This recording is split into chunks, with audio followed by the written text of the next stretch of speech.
I would like to say, in general, I kind of like doing speedruns, at least of retro games, where doing the speedrun feels a lot like playing the game did as a kid, and that usually means like a mostly glitchless type category. It's kind of a usual thing, though, and it's not like a hard and fast standard. Like, this run is very much not glitchless, although I'm not using the kind of the biggest glitch that lets you skip a big chunk of the game.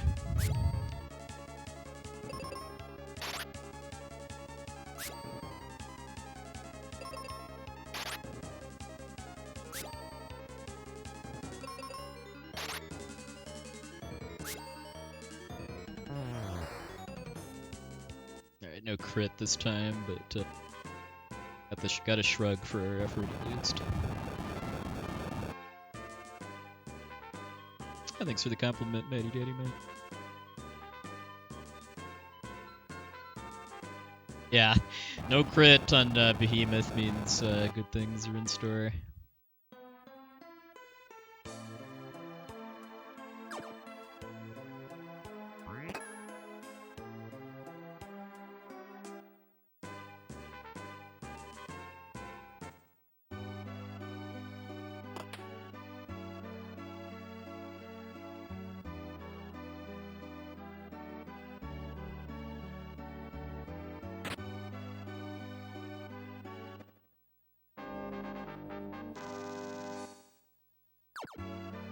Keep doing that.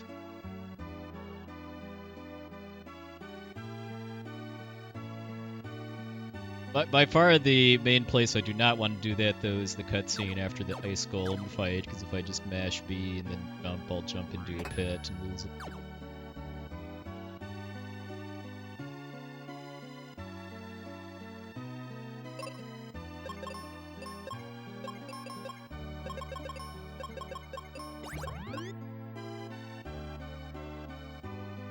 Just for menu inputs.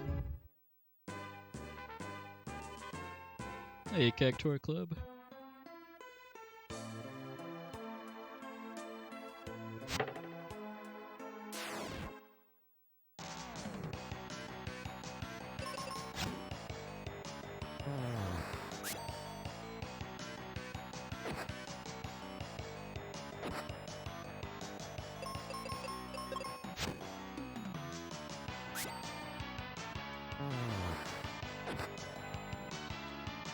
Damage crit there.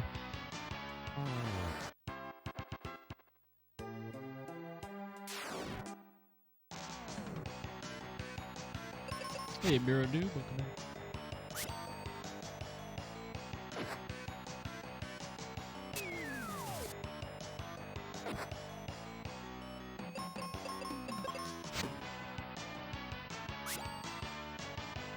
This is start to accumulate.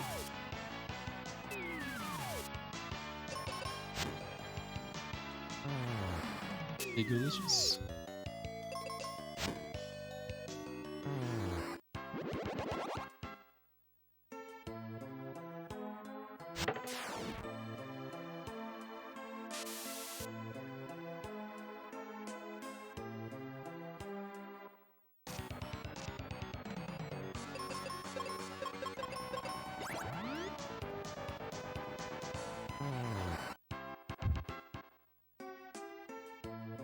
And got robbed of the sub 4 misses.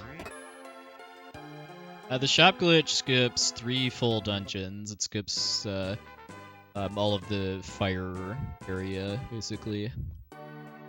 The run that uses the shop glitch, you still have to briefly go to Fireburg to to set up the glitch, but then you get the you glitch the sun coin, which is the key to the wind area, into your inventory. Just head off and never actually go to the mine, the volcano or the lava dome. So it's about roughly half an hour.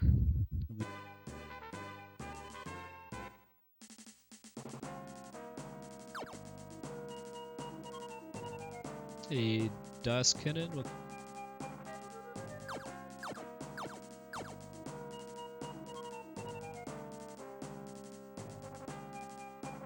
because yeah, the fastest time for this category is 2:26, then the fastest time for just straight any percent is 1:51.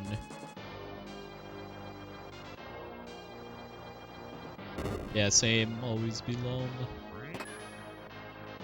I didn't actually own this game as a kid, but I rented it numerous times.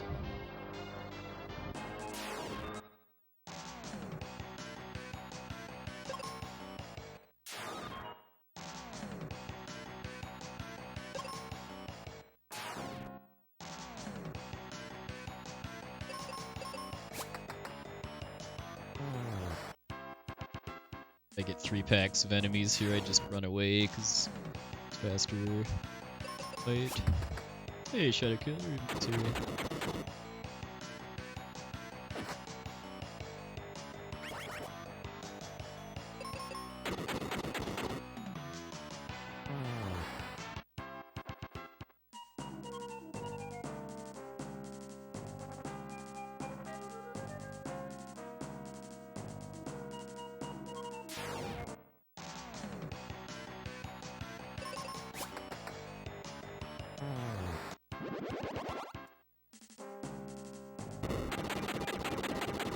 $13 sounds about right for a casual run.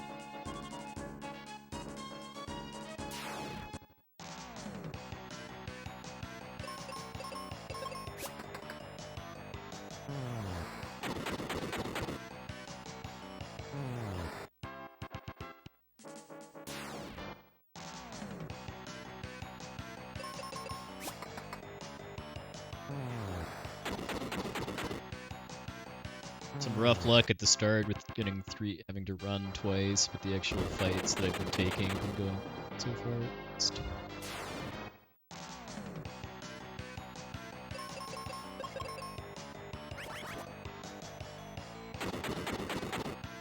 Defend bomb here because Tristram can't one-shot those Minotaur zombies without a critical.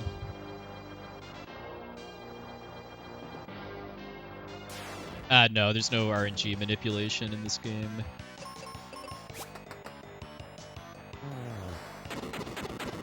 As far as I know, everything that's random in this game is frame-based, so there's no realistic way to manipulate it outside of the assisted speedrun.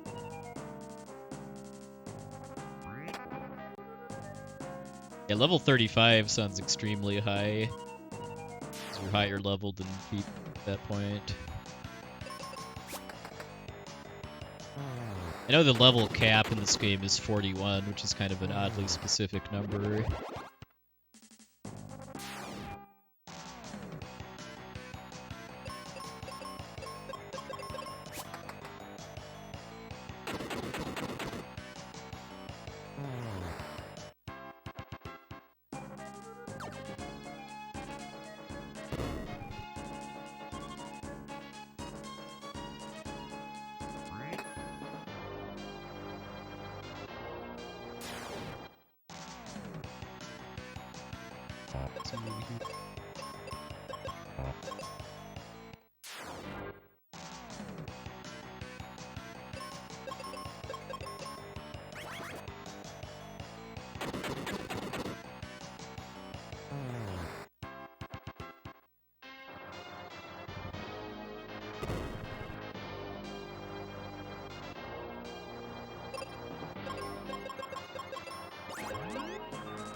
Could have held off another turn.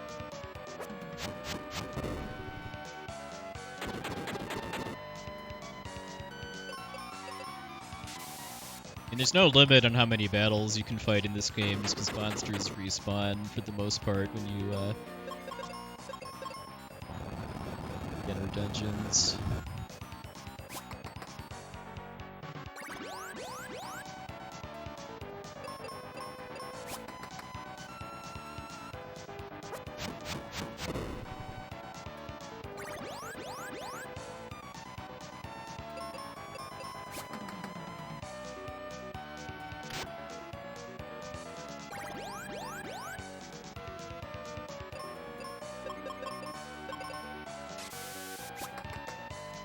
Hey, Dan.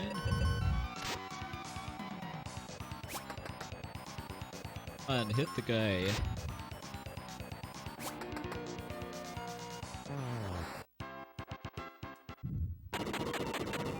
Well, that fight started out well, but then once the misses started to wreck, and then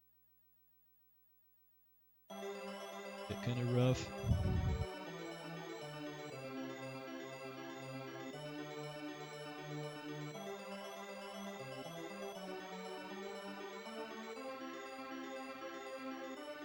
That's kind of a subtle advantage of bombs, by the way, used in battle in this game too, is that bombs can't miss. But the animation's a bit slower than other weapons I could be using.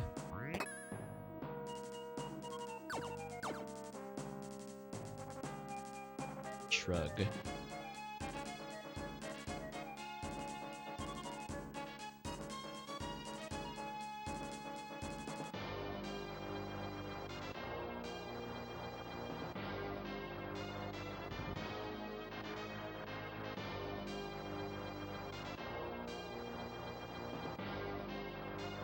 Yeah, the life spell is admittedly pretty easy to miss, because all you have to do is just miss going east instead of west the first time you enter the volcano, and it's gone.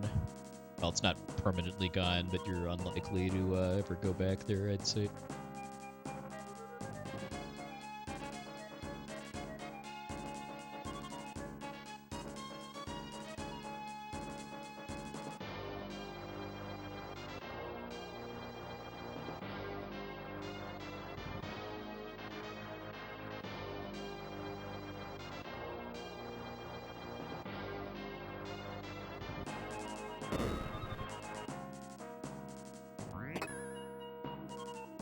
Shield there primarily just for extra speed. Breaks my heart, by the way, that jumping is slightly slower than walking. Otherwise, you darn well better believe I'd be jumping everywhere I could.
Yeah, I honestly don't know if I'd want to see this game get like a remake or remaster.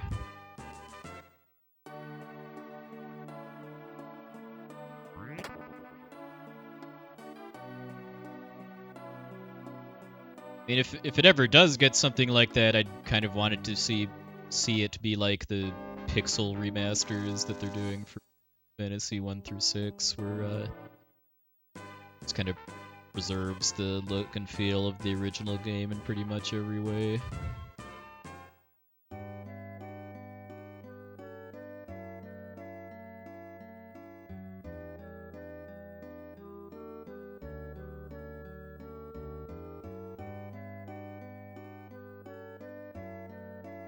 Yeah, I mean, that's part of why I say I don't really honestly know Counterfeit Saint. I mean, there's been some very real problems with a lot of some retro game remakes.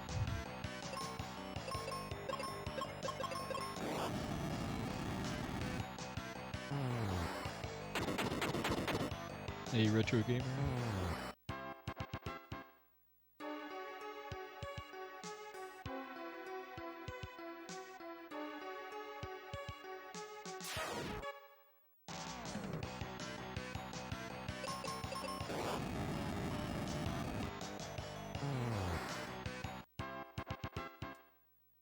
These next couple dungeons I still admittedly need some very real practice on as far as handling the encounters, because a lot of them are different.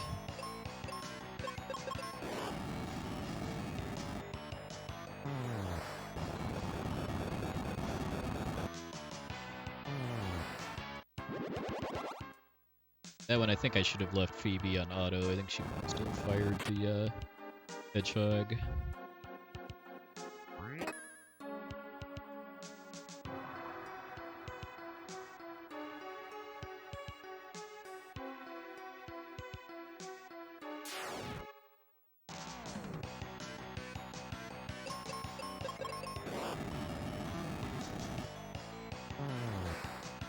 Yeah. D2 kits. Hey, Bamboo Shadow. It's here.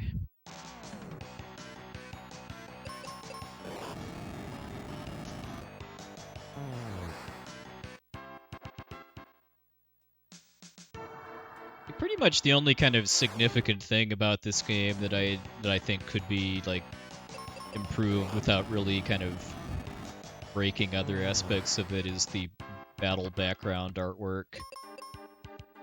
For the most part, I think it's pretty basic and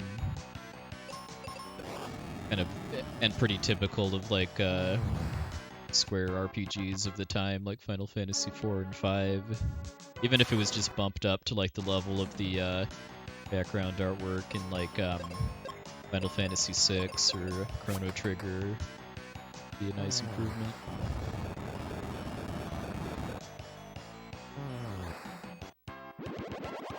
Right, DH Tom.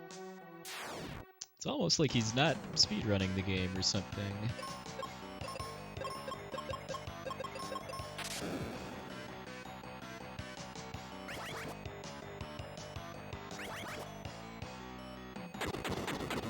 Yeah, I mean, it doesn't... Yeah, I mean, I guess, yeah, Battles and Chrono Trigger don't kind of have specific, what I'd call specifically battle background artwork, but more talking about, like, just scenic background artwork, like on the summit of Denadora Mountain and Death Peak and areas like that.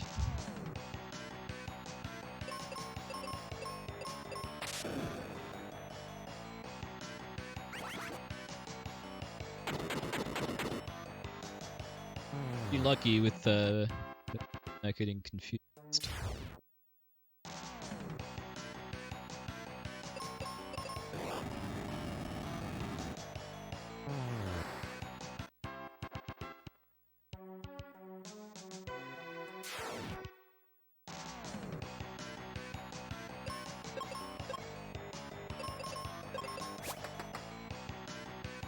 Thanks, Dr. David.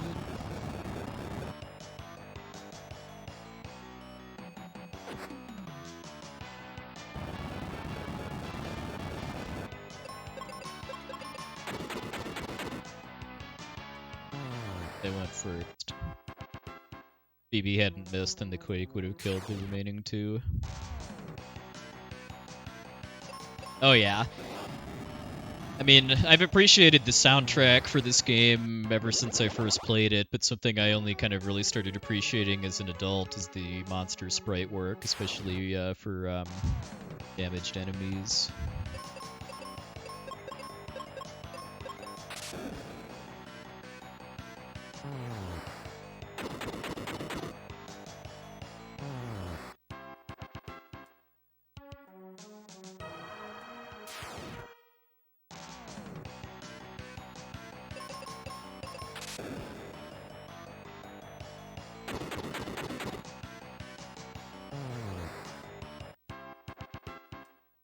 like the major story bosses have 4 unique sprites each because of that.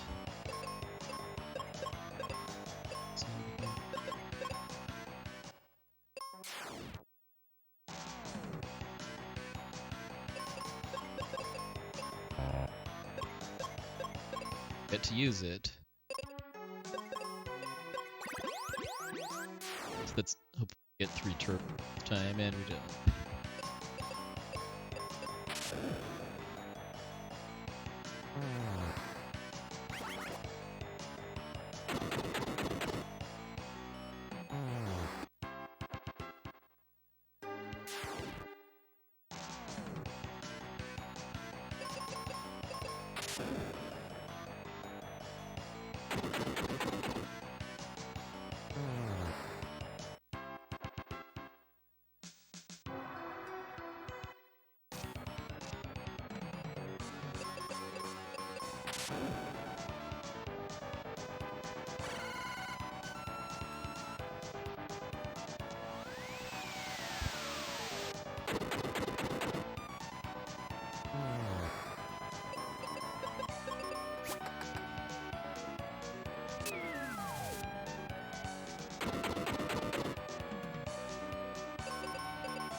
Hey, Box Toby.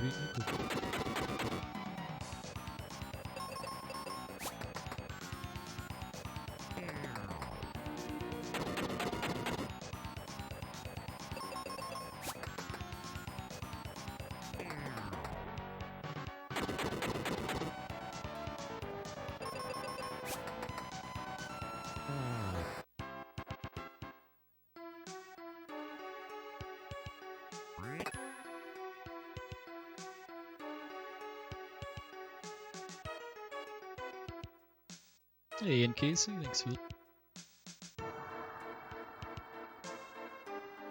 decent squid-eyed as far as nothing bad happening, but I didn't get any crits with Phoebe, which is the main way to get a fast squid-eyed fight.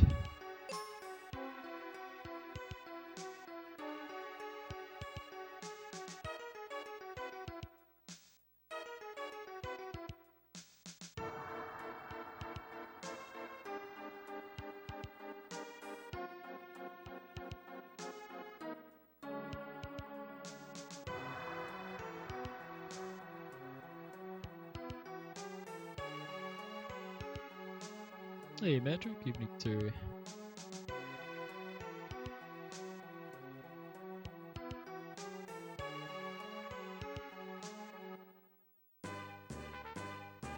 The fact that I only lost 10 seconds there, despite that mess up with the seed, not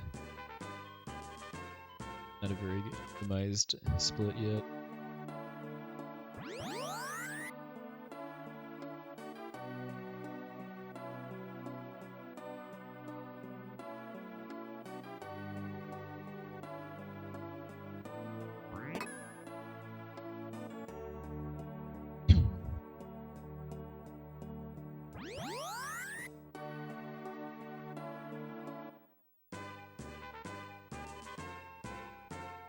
I haven't been running any other games concurrently with this, but I've been playing Tales of Berseria casually.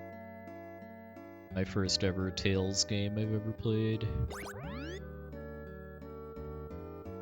Pretty far into it, and I've been enjoying it so far.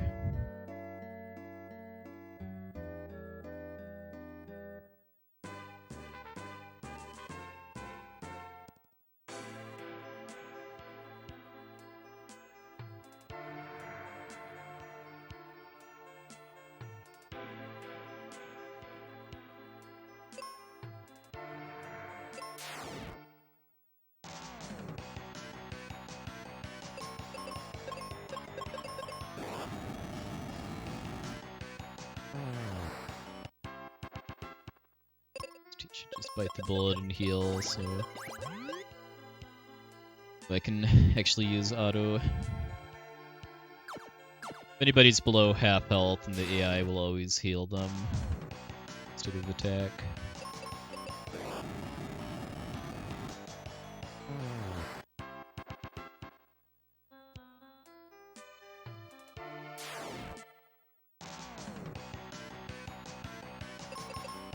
Yeah, I've heard good things about Tales of Symphonia as well.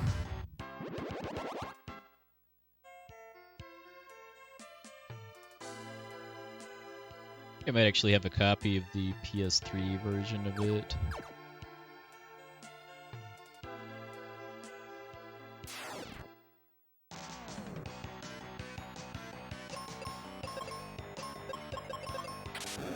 Hey, Bofer, welcome in.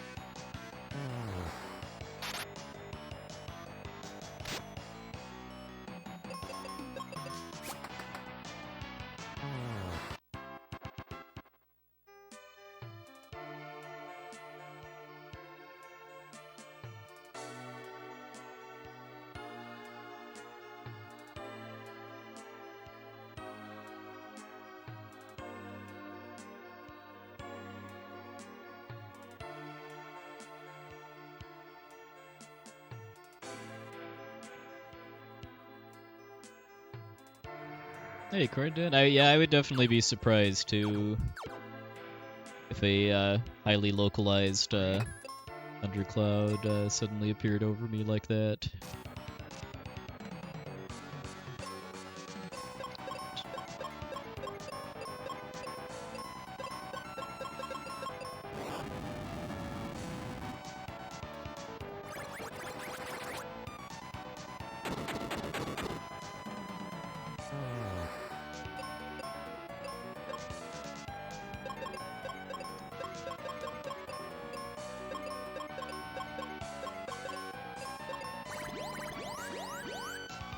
Hey, Rajasu. Knocks and bucks.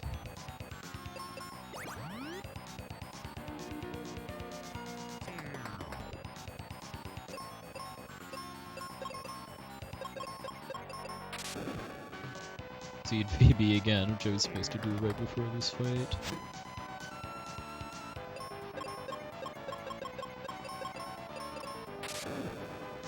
Hey, Peachley.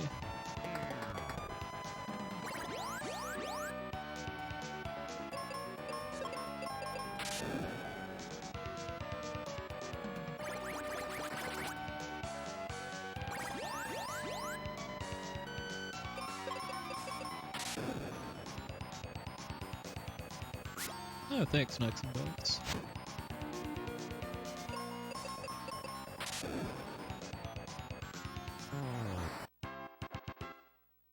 And despite that being a pretty badly executed fight, because I didn't seed beforehand, still saved a ton of time because I didn't die near the end of the fight, like I did in my...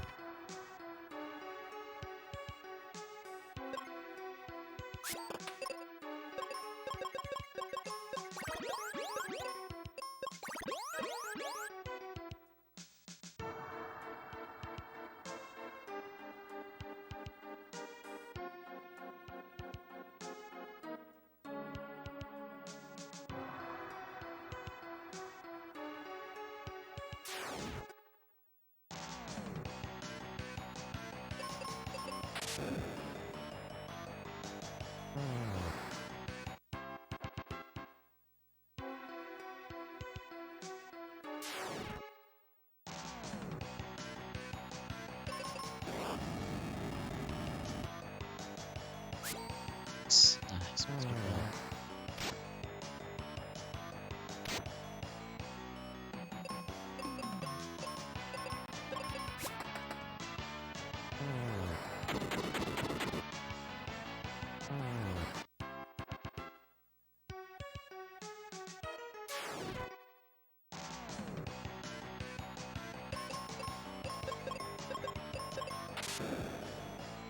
I said a bit ago, the whole Aquaria section of the run is what I need the most practice on, just because handling the encounters is, I'd venture to say, the most complex as it gets in this run. Like having to manage spell charges kind of tightly on Phoebe's is a bit different. Where I'm able to actually buy seeds. Hey Ryu, good evening, sir. Hope you and Mrs. are doing well.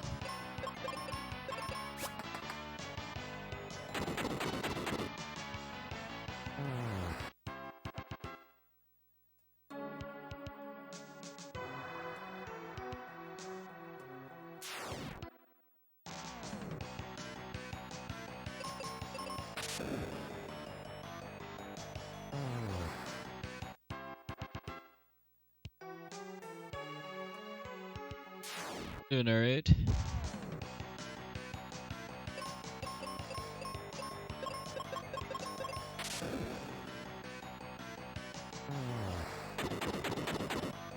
It's considered.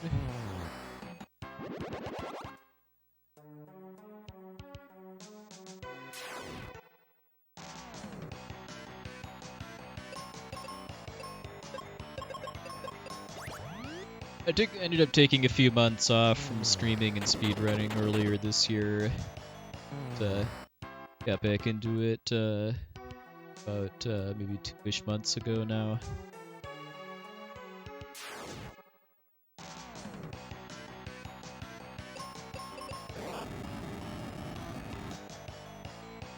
Yeah, definitely.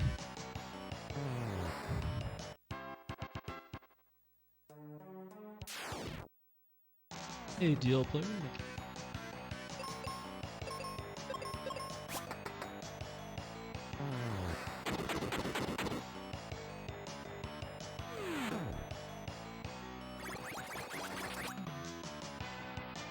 A little morbid of a way to look at it, but certainly can be Nexus.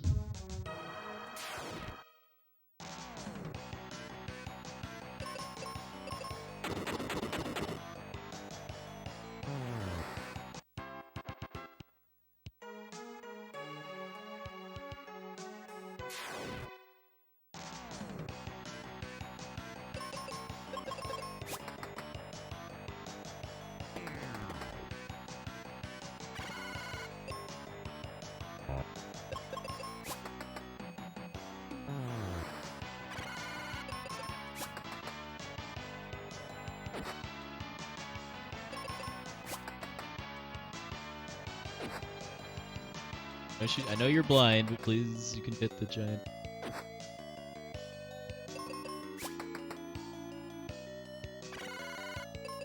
Yeah, I should have just gotten him back up.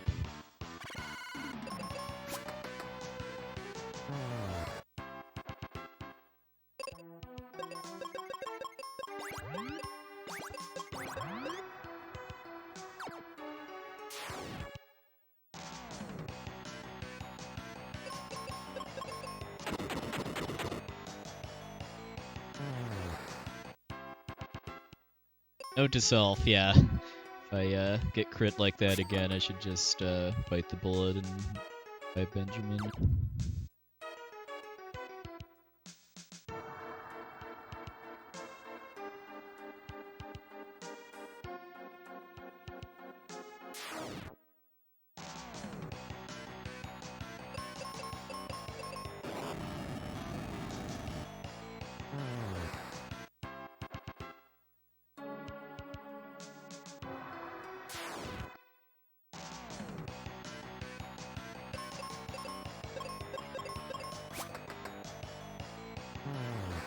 Yeah. Yeah, that along with the animation for getting burned by a fire-type spell is pretty nice, too. It's very... The burn animation is very Looney Tunes style.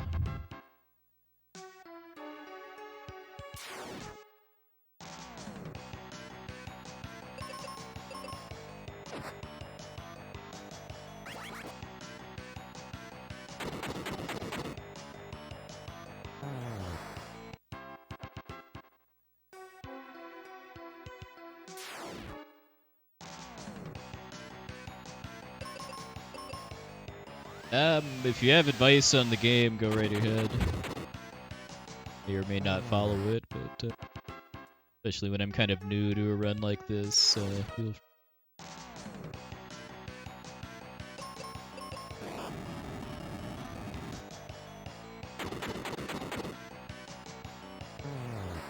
Yeah, like I'd kind of question how they'd really be able to try to represent blindness in this game otherwise, unless they had like a icon or something above the character.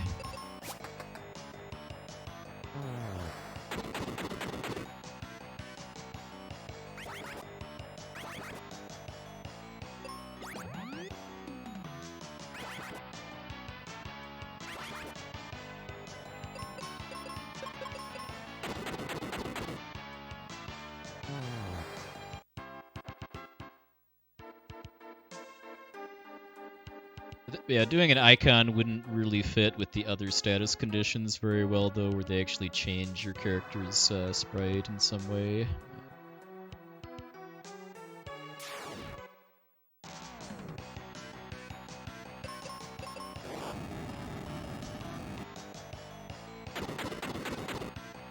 Outspit all of them. These guys can heal themselves, which extends the fight a bit.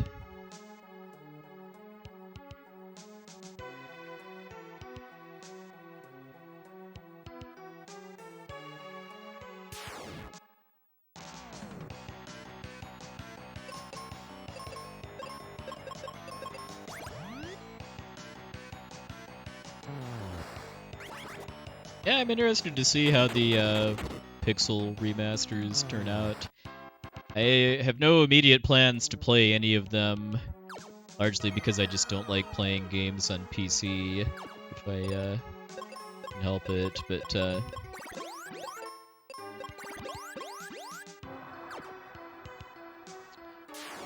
they will be good. I guess I should also add I don't like to play games on mobile phone either, even less so than PC.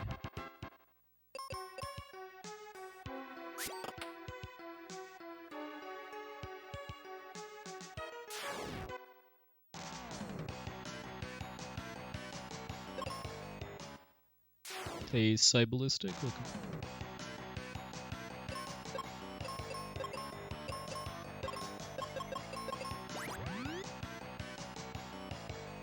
I'm saying if you mean like an analog Super NT console, I've seen a few people use those for streaming.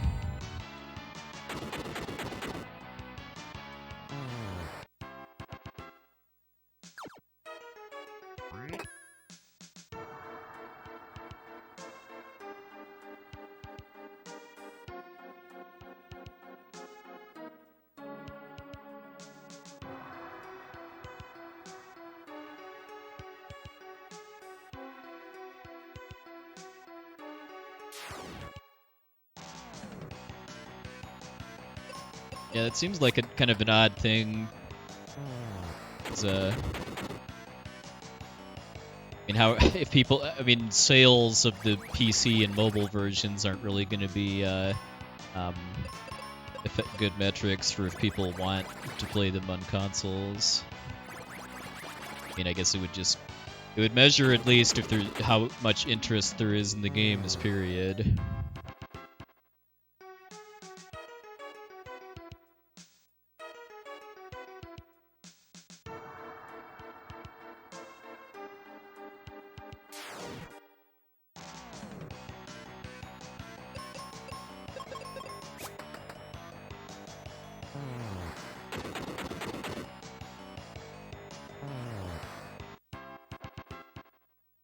I mean, if that's the route they go, I imagine the logic would be that if it sells well on PC and mobile, that means there is interest in it, and therefore more sales to be had by porting it to new platforms.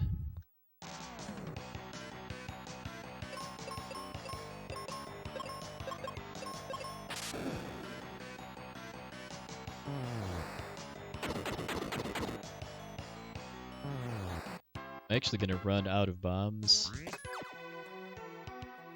Not use any in the next two fights.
that 40-ish minute stone golem time still continues to elude me, but I know that that happened this time is because of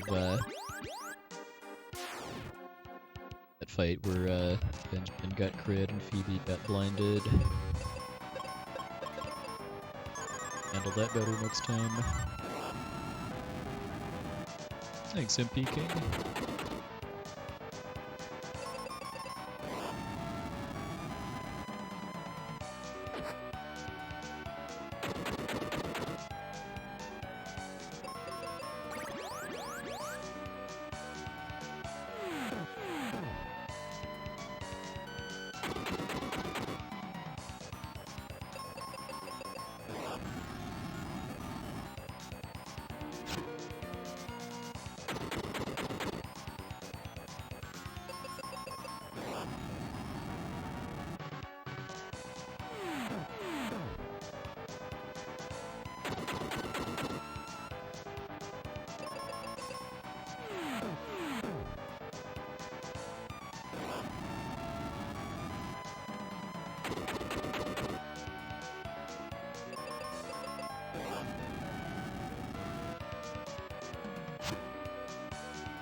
So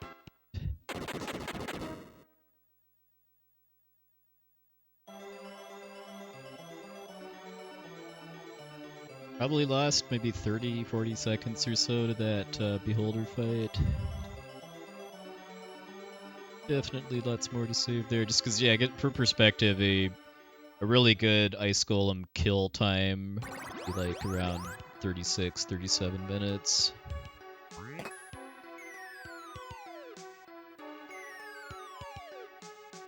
The only character in this game that actually gets experience is Benjamin, the main character. Your allies never actually level up, but Benjamin does gain experience, even if he's dead at the end of a fight. Hey, Argent, thank you, thank you.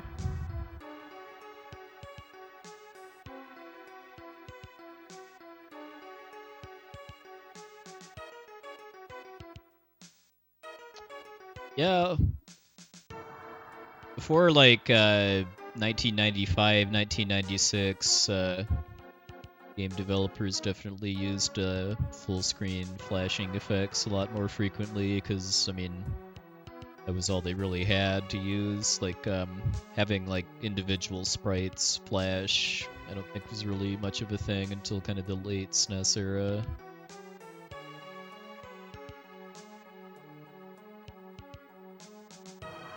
Yeah, true. I mean, I feel like it is getting better for accessibility stuff like this in some games, at least, as far as like giving the player kind of more customization options. Oop! Oh, dang it! Open bomb chest.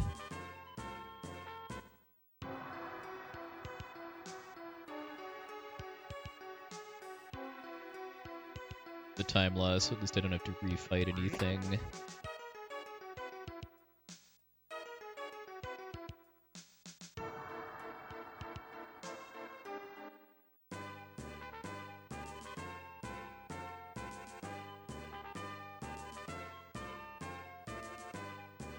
Yeah, your allies' levels are completely fixed.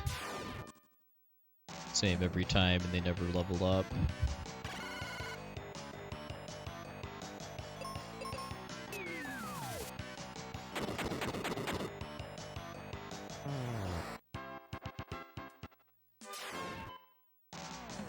The one and only battlefield I take in order to get the exit spell.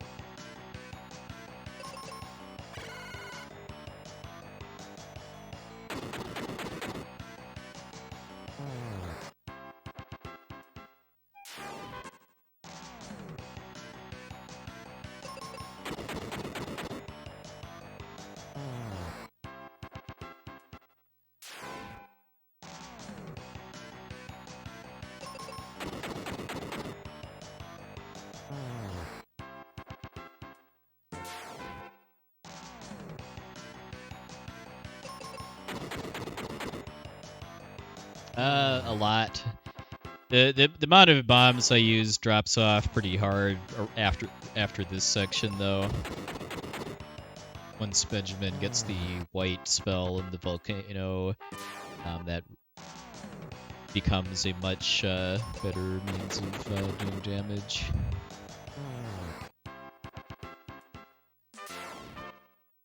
I would venture to guess maybe like 70 to 80. I mean, the number of bombs you use in a run varies a lot depending on RNG factors and fights in this, particularly in this segment, but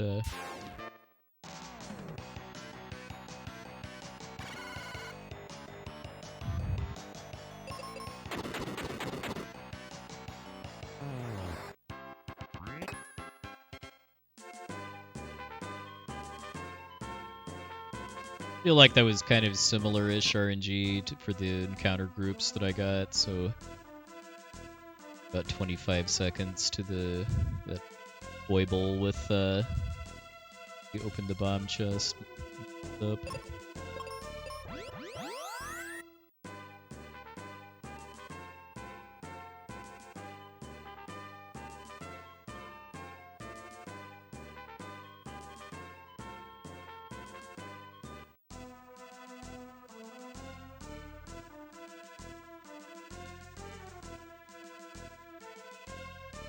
Kind of frantically debating if I should just try to do the battlefield without bombs, and I think it would have been slower. I think it would have taken two hits, assuming no misses, to kill each squid with the Night Sword.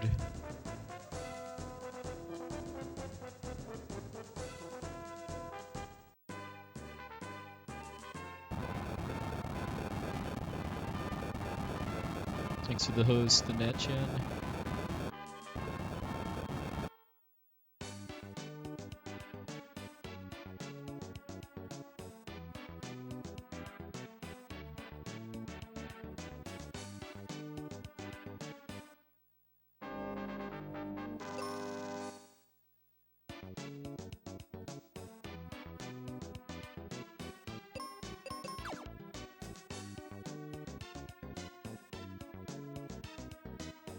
This is definitely my favorite arrangement of the town theme.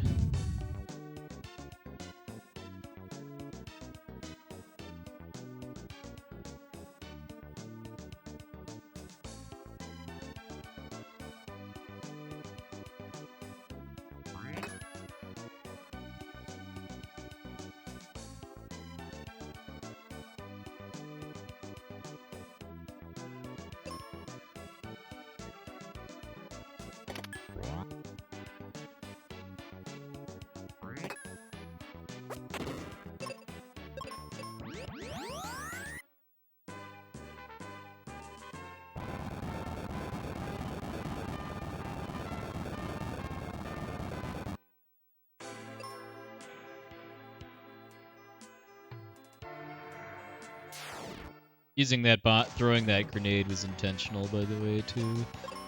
The glitch I'm going to be doing to skip the boss in this dungeon that requires having 0 explosives.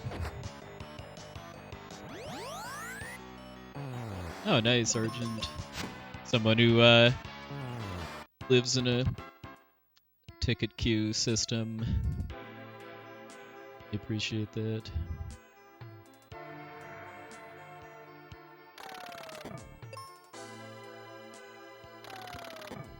Using a Mega Grenade when I don't have any repeats the last field animation that happened, which in this case was using an elevator.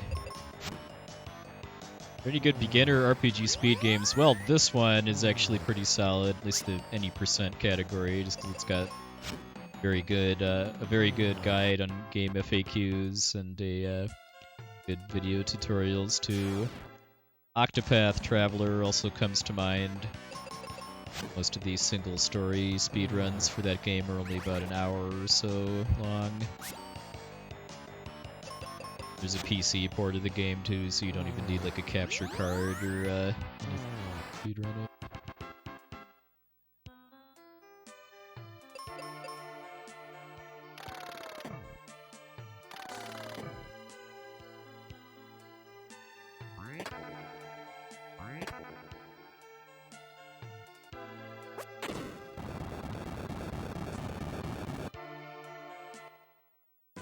Yeah, the PSP version of Final Fantasy 1 is pretty popular too, as far as a full game RPG run. It's pretty easy to get into, although it's getting kind of hard to do it on original hardware, though. Like, I think most people that run that game now run it on emulator.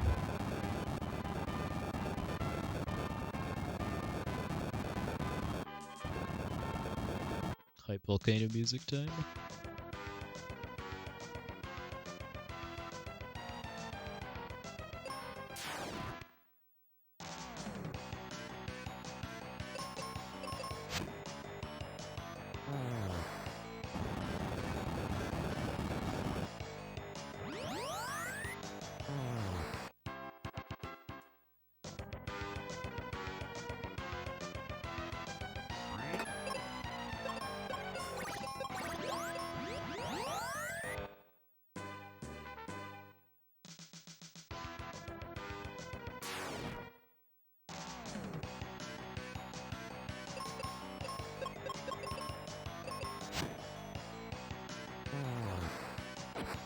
Now how the fights play out changes pretty substantially now that I have an ally who has no offensive magic, and Benjamin has his first wizard spell, which is white, which is known as holy.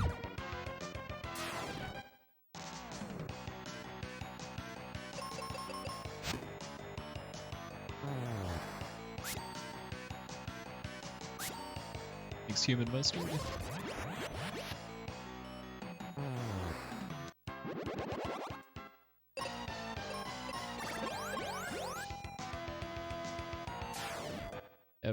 Final Fantasy IV has Paladin percent, and Final Fantasy VI has Kefka and Irish, which are partial game speedrun categories that came about both for doing races, because racing a 1 to 1.5 hour run is a lot friendlier than a 3 to 5 hour run, but also just as a way to try out running one of those games without committing to the full shebang.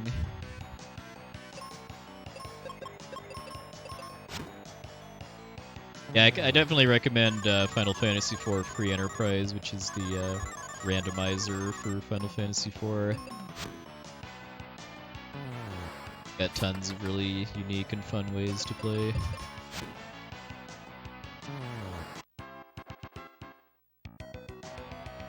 Tournaments going on all the time too.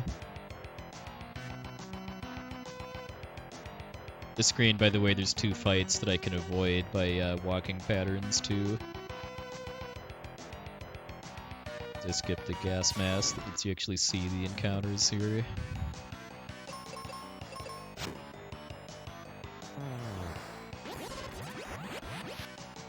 Higher levels so far and in between? Well, it's because I'm fighting the minimum number of battles in order to get through the game.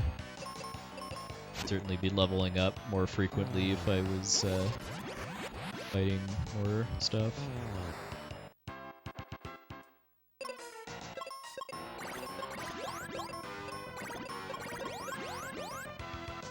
Alright, I guess Ruben gets a seed.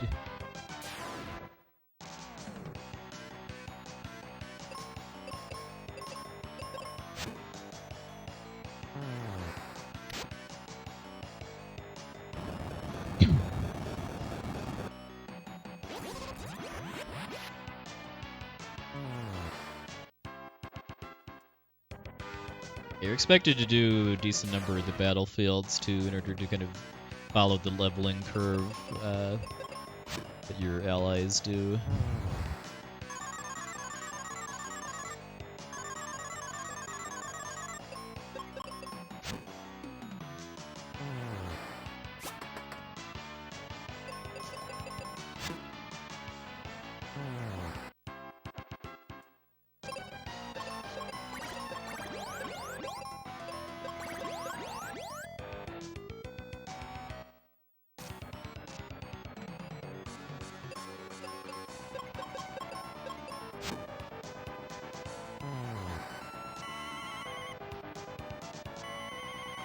Hey, Chuck. Boy.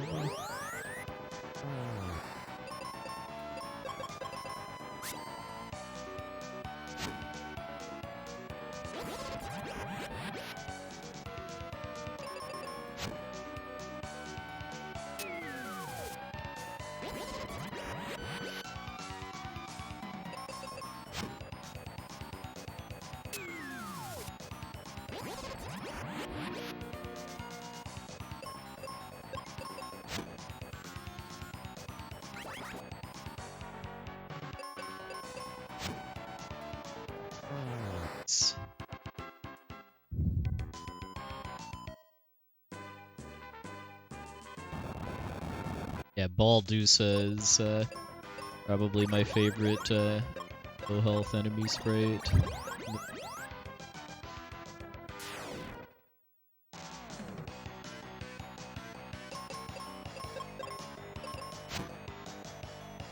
Shoutouts to Hot Wings, by the way, here too.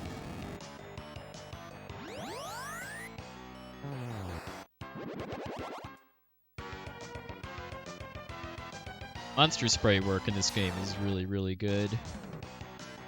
Soundtrack.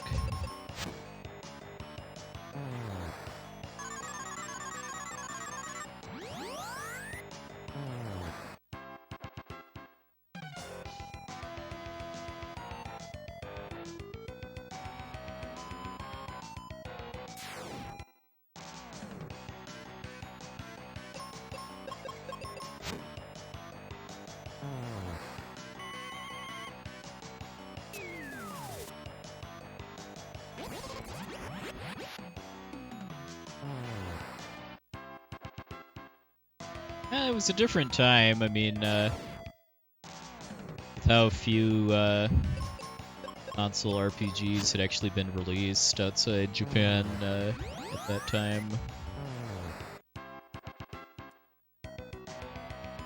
See the mindset. I mean, like the word on the street is that we specifically got this game instead of Final Fantasy V, and if I'd have actually been able to play Final Fantasy V on the SNES immediately after it came out in what, 90, I think. I honestly don't know if I would have been able to beat it because of how hard the final boss is. Don't actually know a lot of stuff about the job system.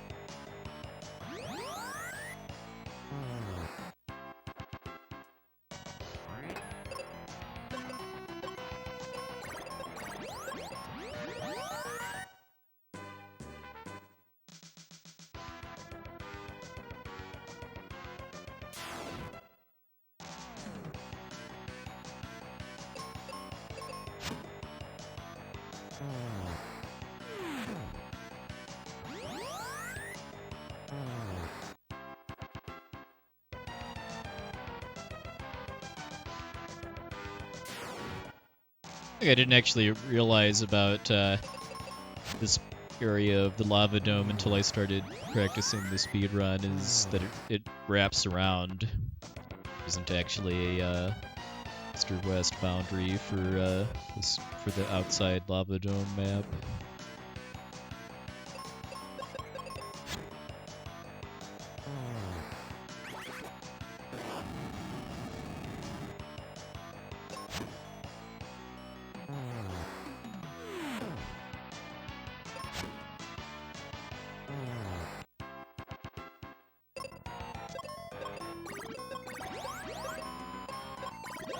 So I'm just trying to think, like, before this game came out, what console RPGs had actually been released in English-speaking world. I mean, there were the Dragon Quest games, then known as Dragon Warrior on the NES. There was Final Fantasy IV. Final Fantasy II is it's called for us. Oh yeah, and then FF1 in the NES.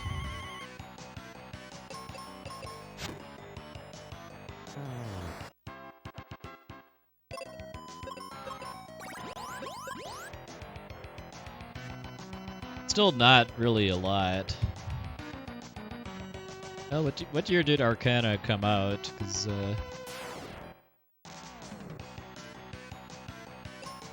would have had to have been before, like 91 or 92, I think, to have a chance of coming before this game did. Yeah, that is true, Tranquilite. Yeah, in fact, I haven't really thought about that, but yeah, that is pretty different ways of thinking when you have this game, which was kind of specifically made to be on the easier side, and then you have Seventh Saga, or Elnard, the Japanese version, which was made a lot harder for us. I guess the memory cursor is based on who I'm curing here. That's why it's defaulting to Ruin.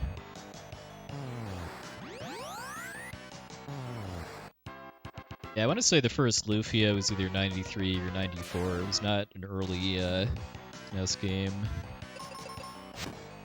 So it was Taito's first RPG, though.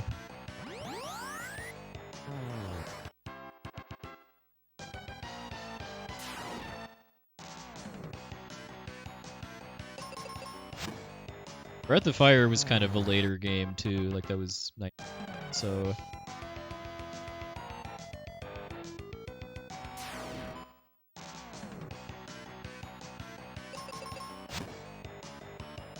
Yeah, I have a lot of nostalgia for both Lufia games, but I can certainly understand not really getting into the first game if didn't play it when it was new, or I should say, especially play like NES era RPGs.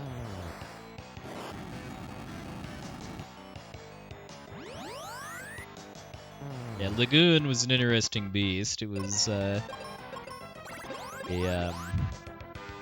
kind of a weird remake of a Japanese PC game.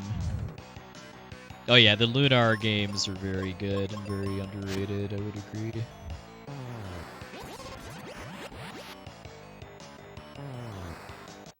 Swords and Serpents, I wouldn't really call it JRPG though. I would call it a more of a it kind of plays more like a PC RPG, like a dungeon crawler.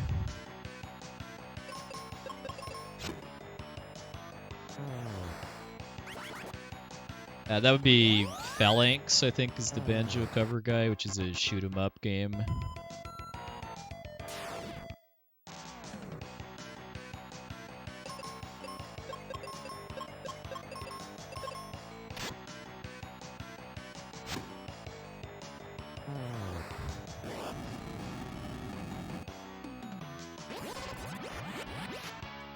I've never actually played Tecmo Secret of the Stars, though I've seen speedruns of it, and the main thing I remember about it was it being pretty much the only, one of the few Super Nintendo games that Nintendo Power gave a bad review to.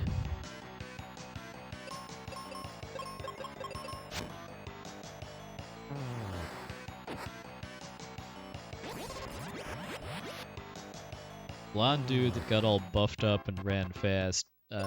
Illusion of Gaia, maybe?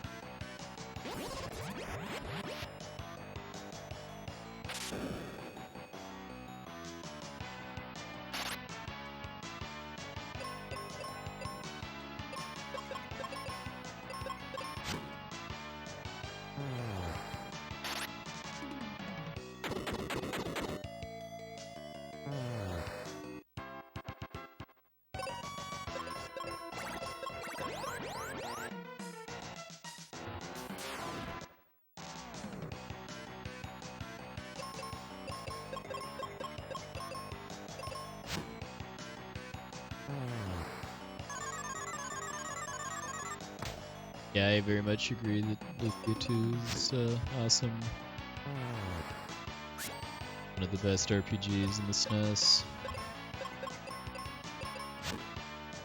Not without a couple flaws, like, particular for me at least, just how buggy the English version of it is.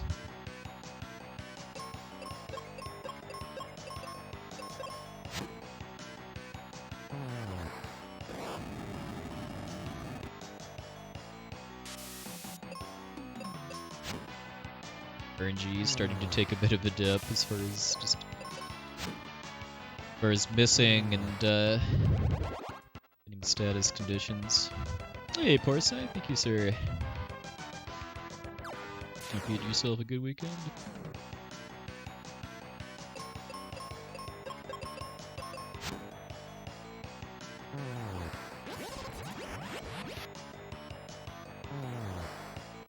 Oh yeah, I haven't played Secret of Evermore in a I don't think I've actually played that since I was a kid.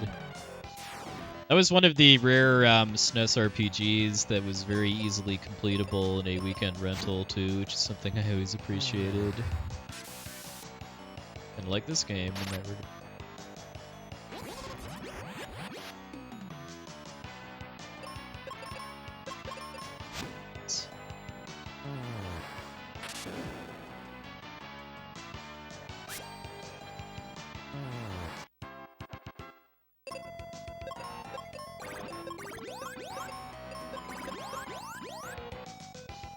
Thanks, Final Attack.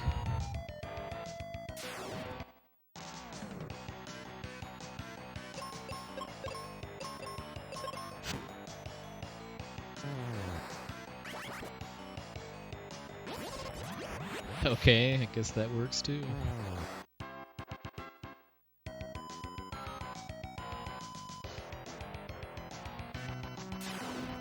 Maybe I'll play Evermore on streams.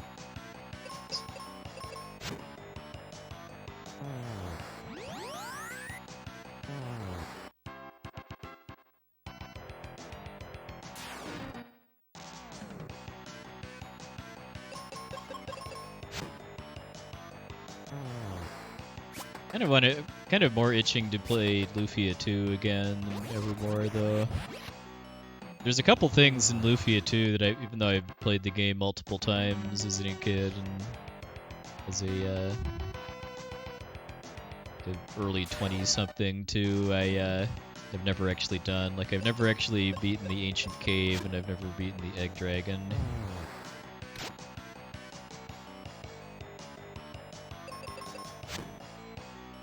No, I've never speedrun Earthbound. I looked into it a couple years ago, but decided it wasn't really for me.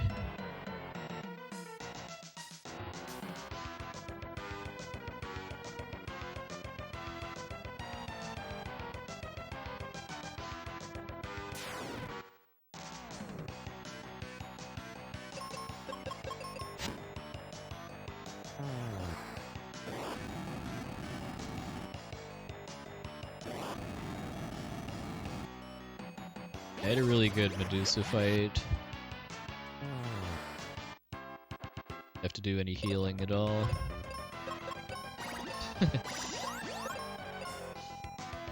It's interesting though that the multi-targeting for exit still applies even if you cancel out.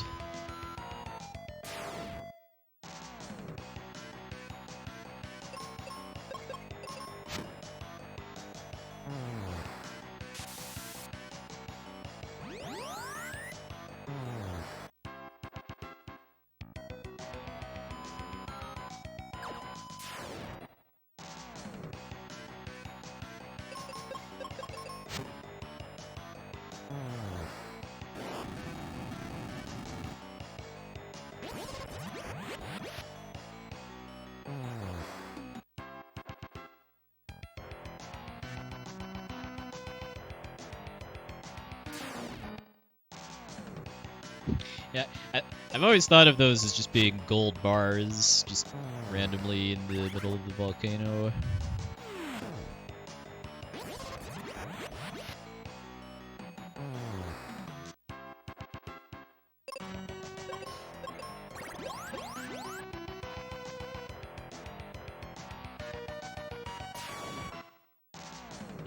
trying to think if I ever actually like made my own maps for games as a kid. I want to say no. That if the game didn't come with a map, I just kind of dealt with it. But there were some games that did have maps included with the manual and stuff. Like I want to say like some, if not all of the Dragon Quest games on NES had like maps of most of the dungeons included with them, which were very, very, very needed with how mazy some of them were.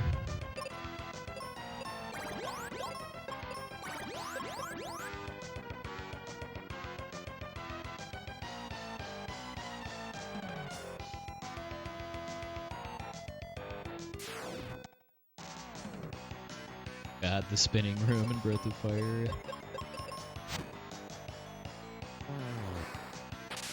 Oh yeah, I would love to see a new Breath of Fire game. A real game, not the mobile game they did for Breath of Fire 6. Oh yeah, oh yeah. I mean, I love the Star Tropics games, and yeah, the letter and water thing was something else. I actually did it too. That was one of the few NES games I actually owned a card of, and I did the letter and water thing.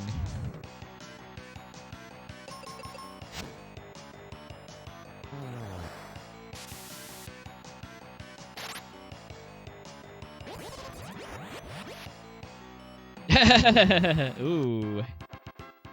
Yes. I may have been responsible for some shenanigans involving Star Tropics and bananas.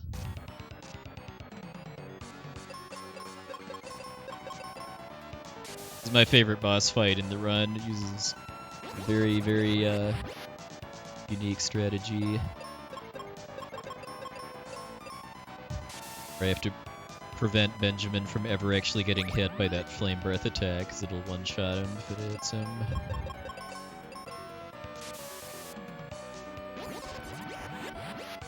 Yeah, Nova Asterisk skips this section of the run specifically.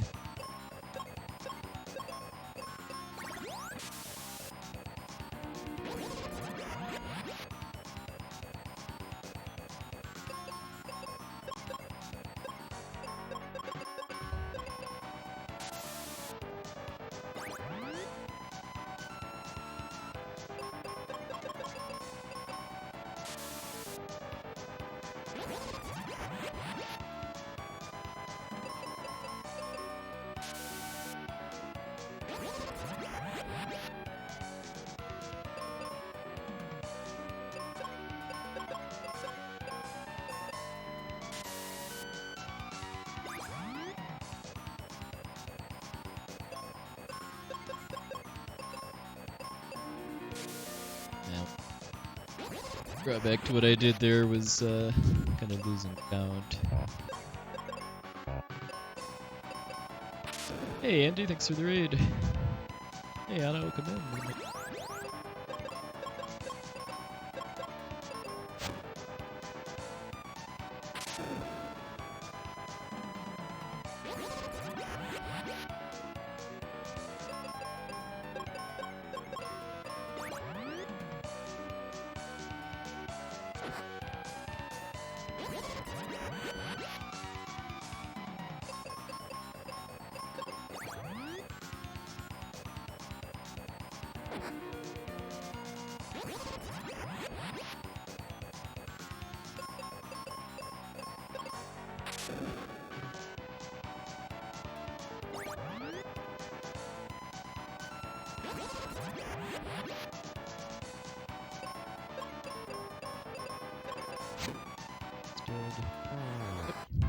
Nice. Alright, now that tense boss fight is over, welcome in, Raiders. Welcome in. Everybody's having a good weekend. Sarah!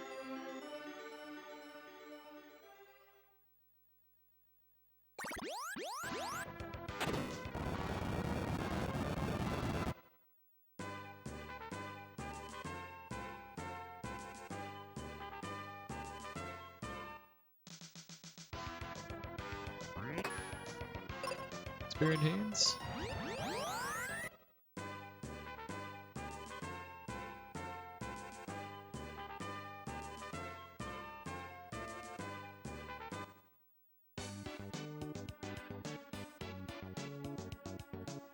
I was able to catch most of the Mega Man Festival this weekend.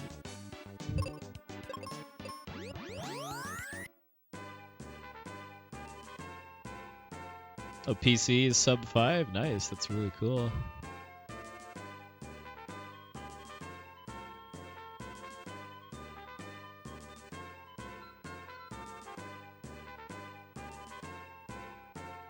Is there any kind of sense yet on how fast it can go?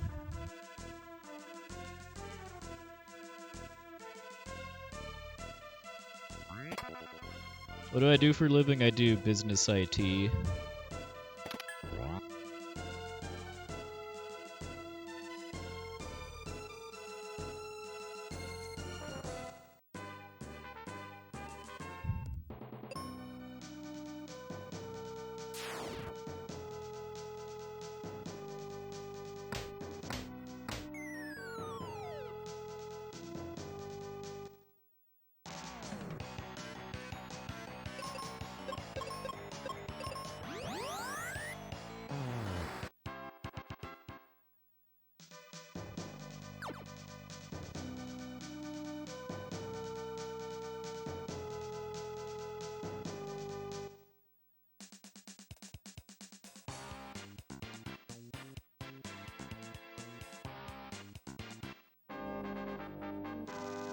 Sub 450, nice. That'll happen at some point.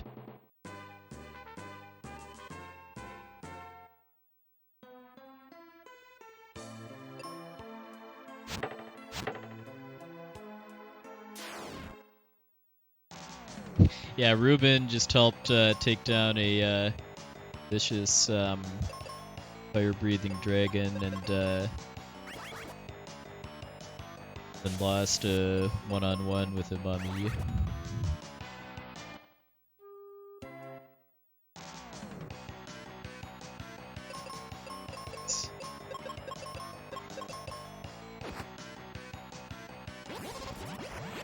Yeah, given how Benjamin reacts to Ruben's theme song. Well, now, Mystic Quest being Mystic Quest, I see. These fights are supposed to be a bit safer in this category, but that doesn't really kind of officially begin until I get Kaylee.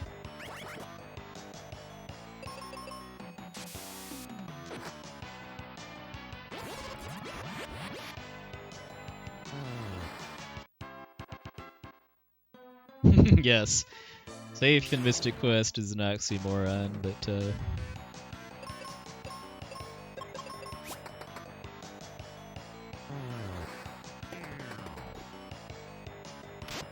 this part of the run is overall a bit more stable with not having skipped Fireberg.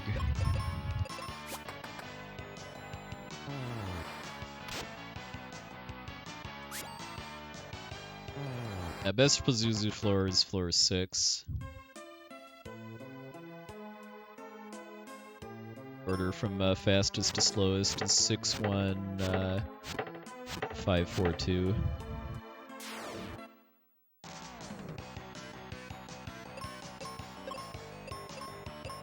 Oh yeah, if you could not, if you actually like had to save the game and couldn't to deal with death and couldn't just retry fights, this would be a whole different animal.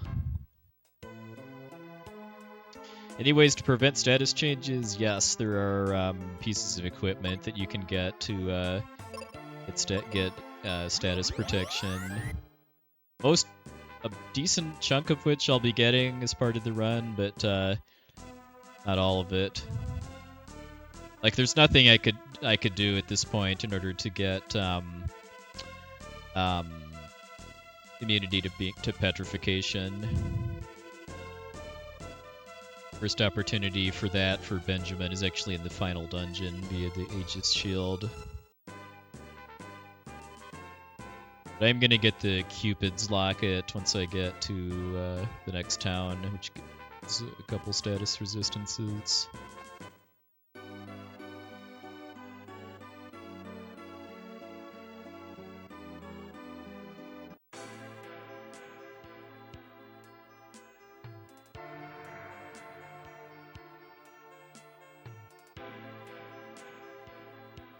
The chill, soothing sounds of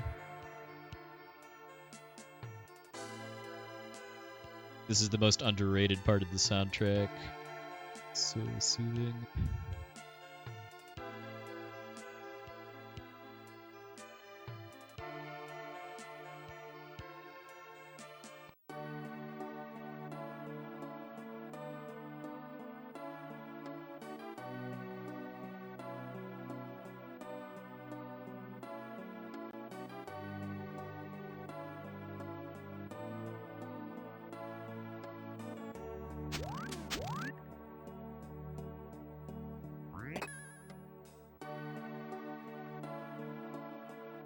Shrug. Still think Elmagus needs to get himself an animated shrug emote now that those are a thing.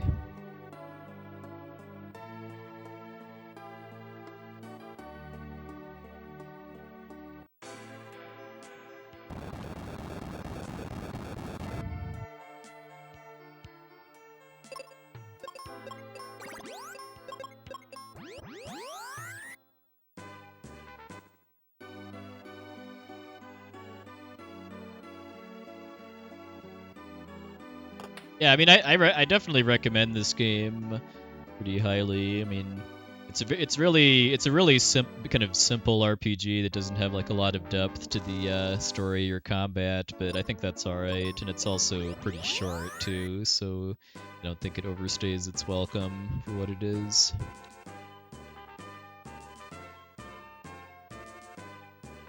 Yeah, if you could not only jump over NPCs, but also grab them with the claw.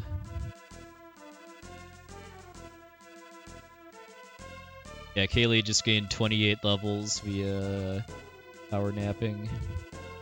That was some elixir that we gave her earlier.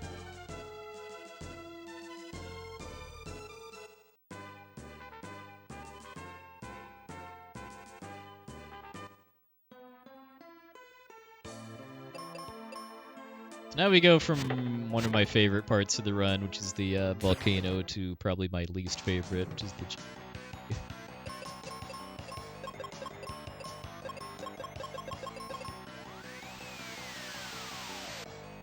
Not a big fan of the music, and I think the tree is about two rooms longer than needs to be.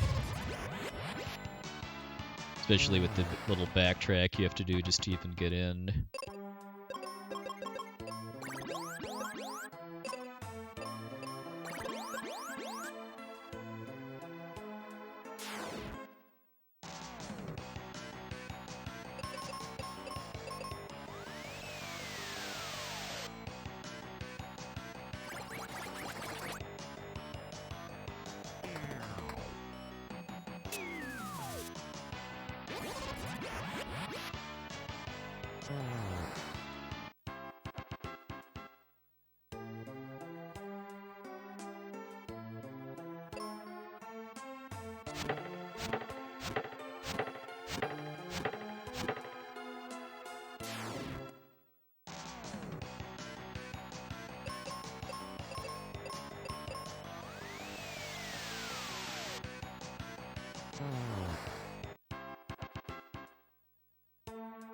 It's really only kind of, I'd say, this one that kind of just wears out its welcome, because, I mean, Pazuzu's tower is pretty long, but that's also got the whole switch puzzle thing with having to find Pazuzu. I think makes it more interesting.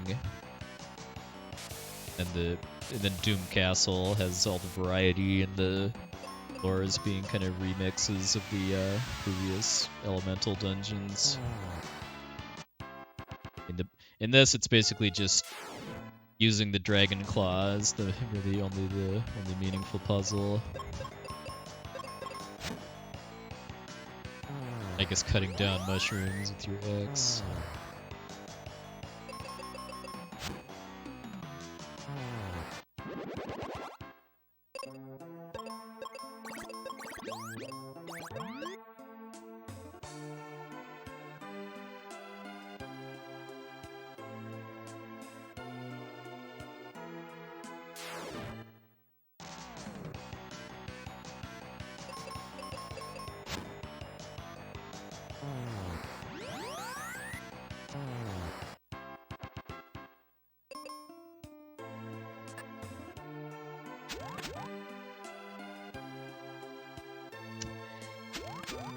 Keep forgetting where exactly the grapple point is there. Can't see it right away.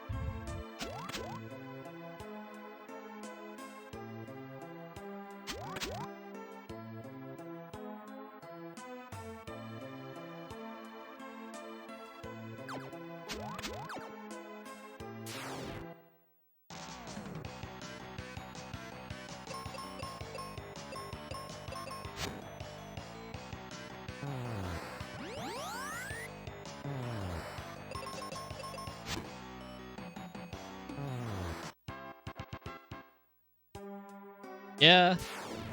Even playing casually, I don't think you're generally ever going to one-shot normal enemies with any of Benjamin's, at least normal attacks. It's maybe meant to make your magic a bit more special.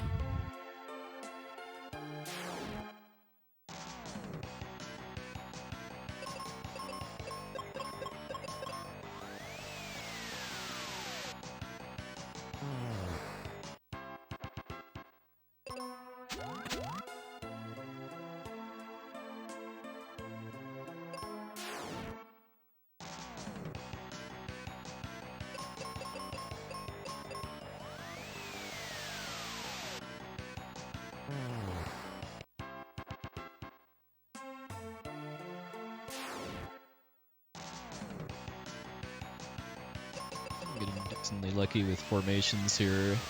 Really want to see 2 worms instead of 3, just because Kaylee can kill both of them with arrow.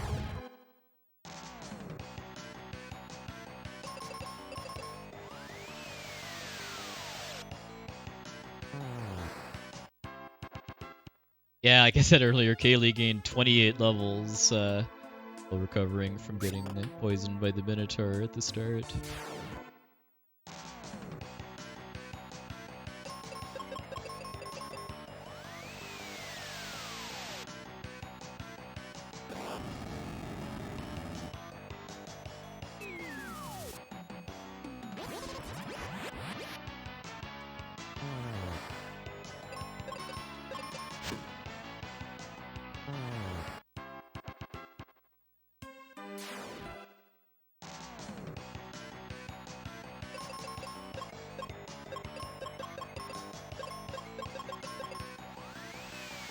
The shop glitch saves roughly half an hour.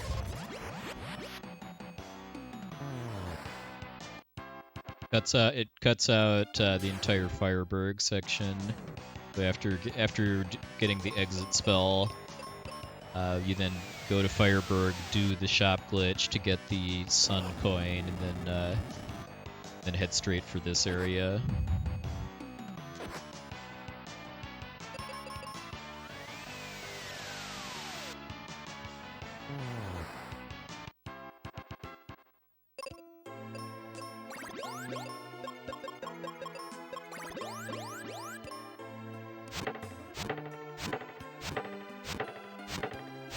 When I think about seeing a play, I usually think about Paper Mario, where the battle screen is literally a stage.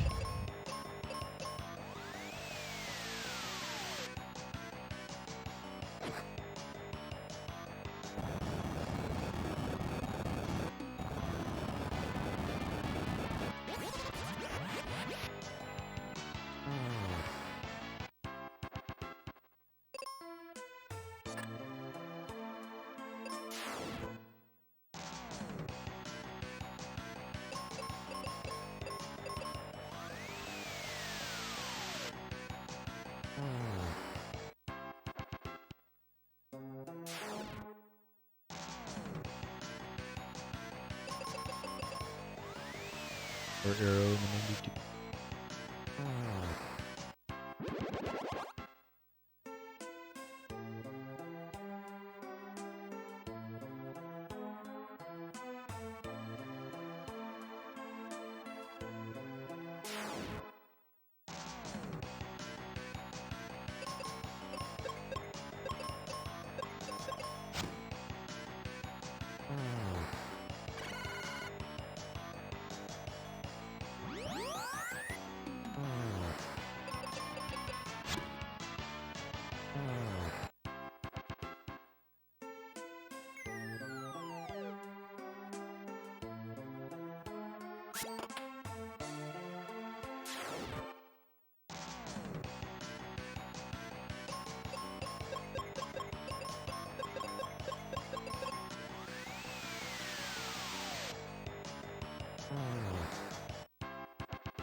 Kind of early for that too, because of how many double worms I got on the.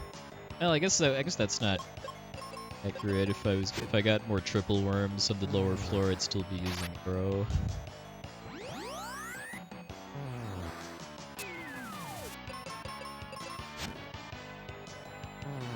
Just have to use white as well.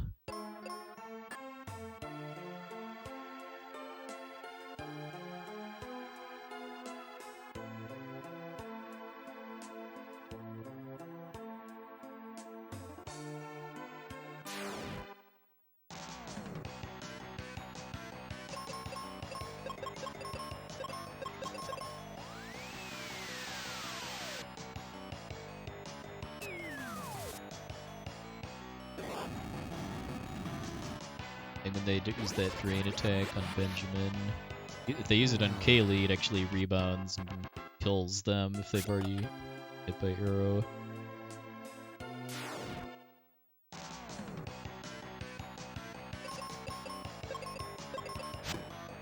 Kaylee has drain resistance, courtesy of the partner resistances glitch.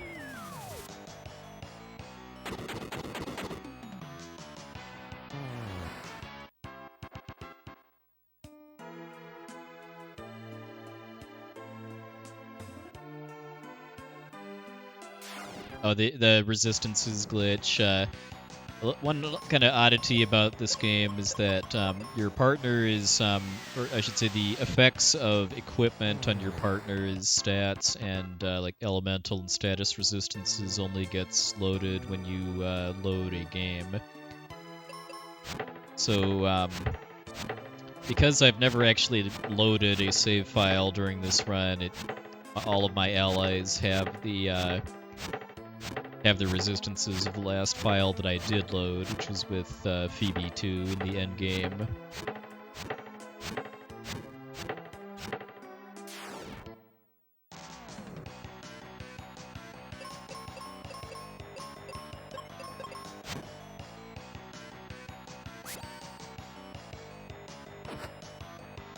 Well, it's one of the. I mean, the thing about the resistance glitch is it's not something you can really choose not to use.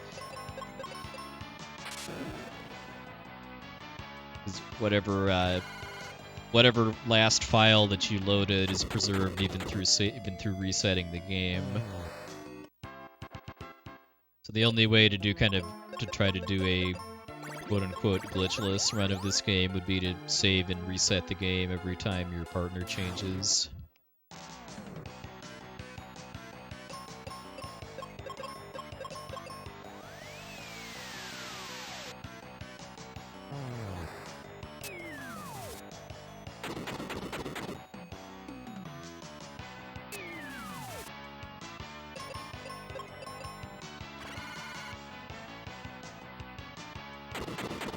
Pretty much, yeah.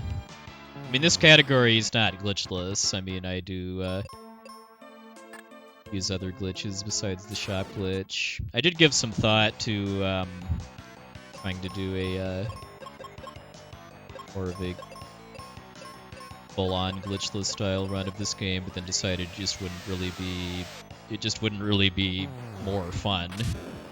Like I like this category because I play through all the dungeons in the normal story order, and get to use like the cool defense strat on dual head Hydra, and have a bit more stability in the end game because of Benjamin having a bit more health and the life spell, but still get to take advantage of duplicating single seeds to make the ice pyramid faster, use the cure overflow glitch and the Dark King, which would be a pretty horrific fight otherwise. use the resistances glitch so that I don't have to hassle with status conditions as much as I otherwise would.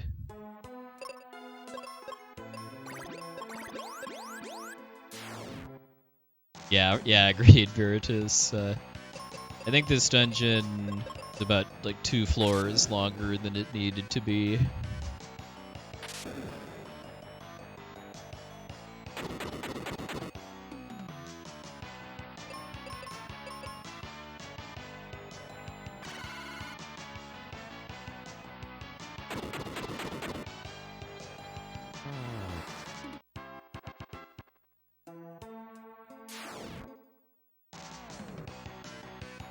As of now, no. Don't really have much interest in playing the Pixel Remaster Final Fantasies, like right out of the gate. Maybe at some point, but it's not going to be soon.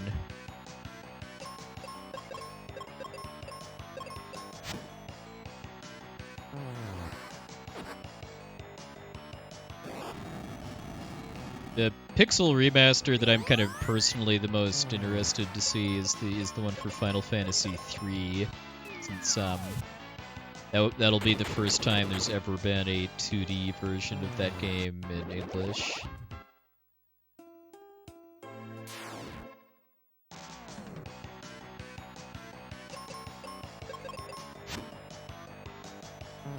It's crit. Burn.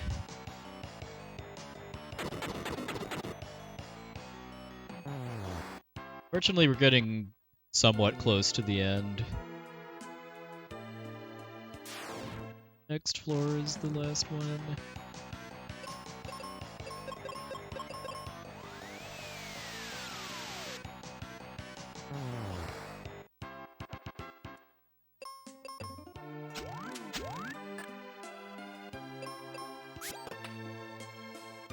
Yep, alright. This is the last fight before the boss.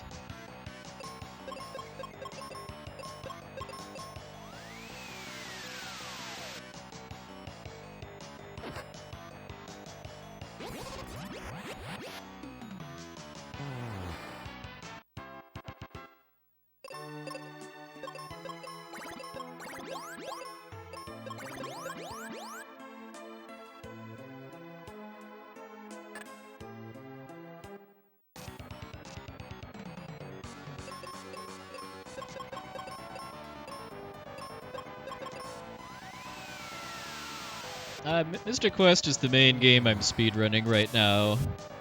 Still wouldn't consider myself good at it by any stretch, but we're getting there.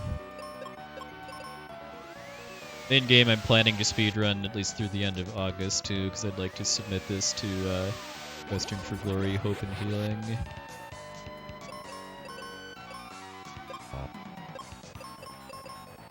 Submissions for that are end of August. Yeah, the second claw is in the mine.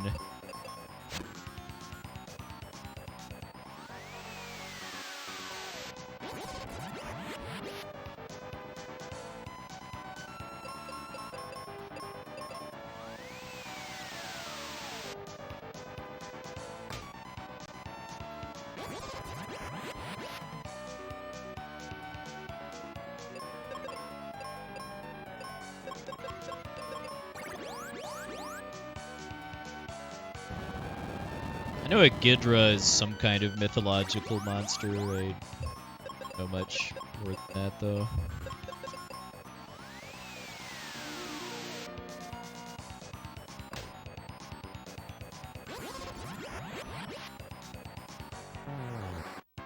Nice. Had kind of a bad death to that boss in my PB.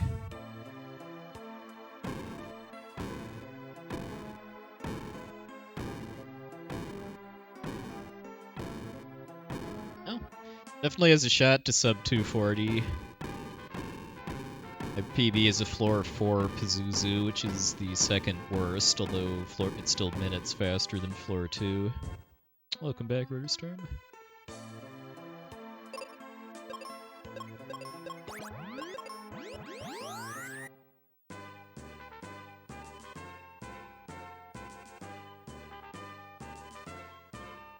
think I've died like maybe 3 times or so to regular encounters, though I haven't had any boss deaths. Stupid locket to get some good status protection there. Yeah, you can if you actually climb onto the roof using the dragon claw. There's some text if you talk to the chocobo weather vane.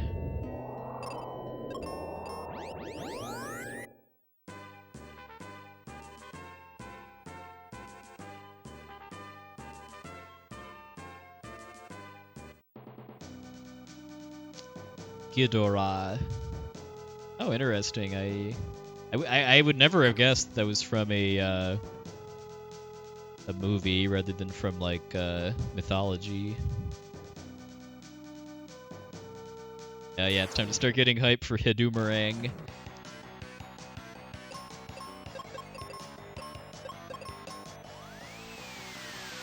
The best attack name in the game.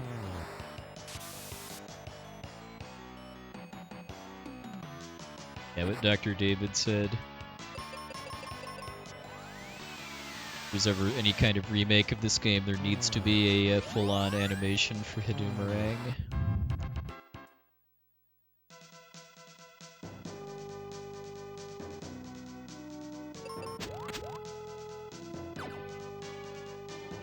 As of now, the next RPG Limit Break is planned for May of next year, May 2020, 2022. I'm very, very, very, very, very much looking forward to it.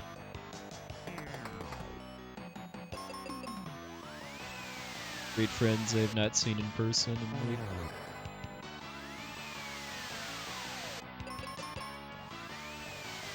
Yes, it'll be in the Salt Lake City area.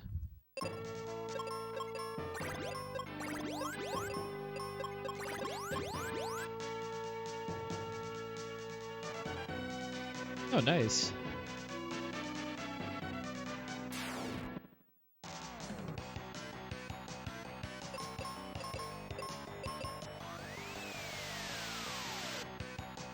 If you're interested in attending, there will be information posted in the RPG Limit Break Twitter and Discord and eventually website. I mean, this is still months away, but it's planning for the event really gets going in earnest.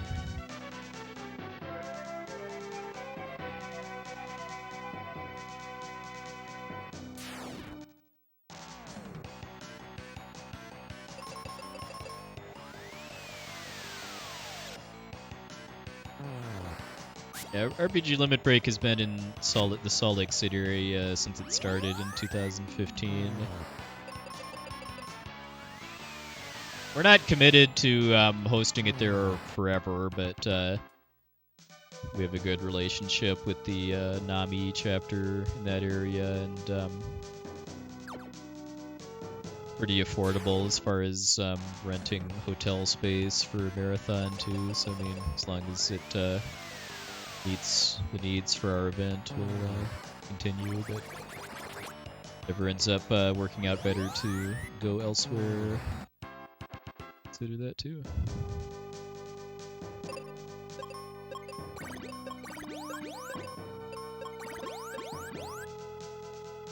Relocating to Ohio, can we relocate to Iowa first and then Ohio later?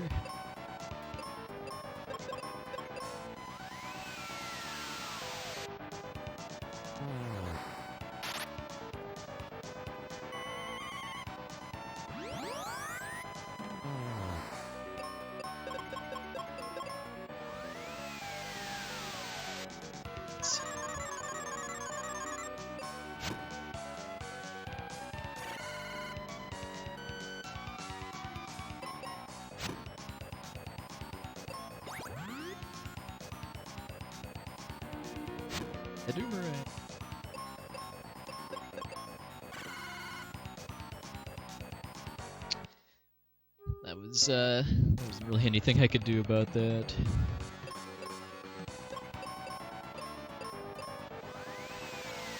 first boss death in this run, although it was kind of early in the fight. I haven't heard of Gen Con in quite a while. I actually went to it a few times when it was in Milwaukee. Moved to, where they moved it to Indianapolis.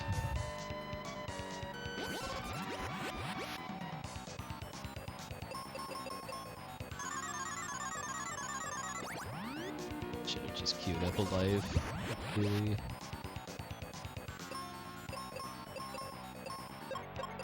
But now.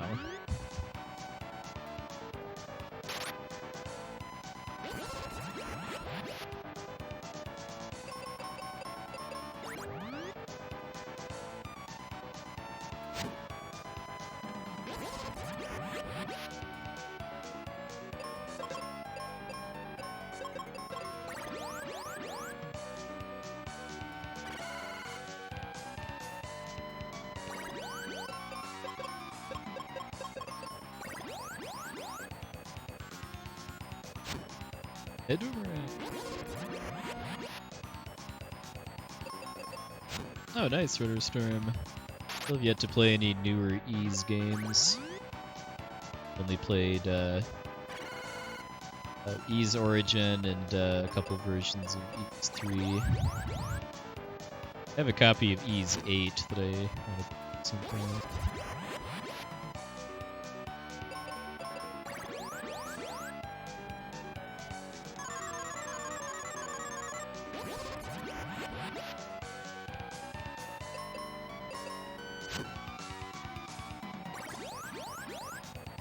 Rough, dull hand fight. The mounting time loss certainly shows.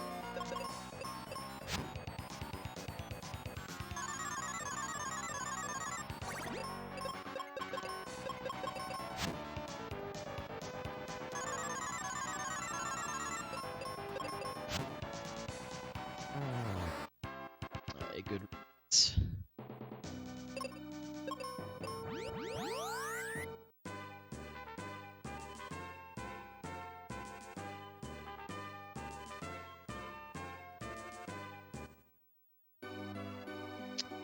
A death followed by a really slow fight because Kaylee barely got to attack at all until the end.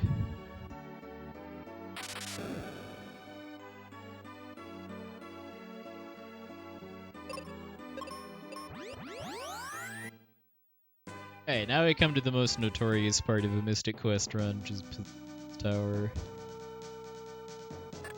Not really so much because of any fights in this tower, but just because finding Pazuzu, the boss, is random which floor he's on.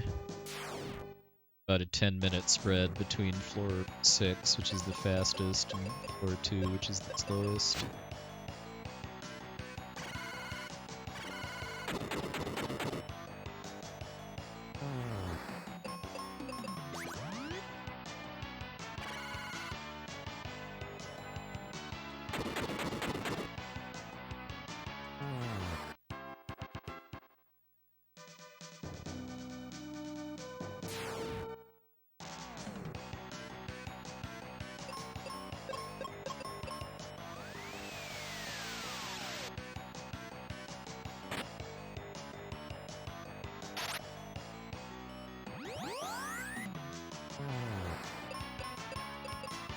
Oh, Benjamin's head just kind of briefly disappeared there because of the exit animation.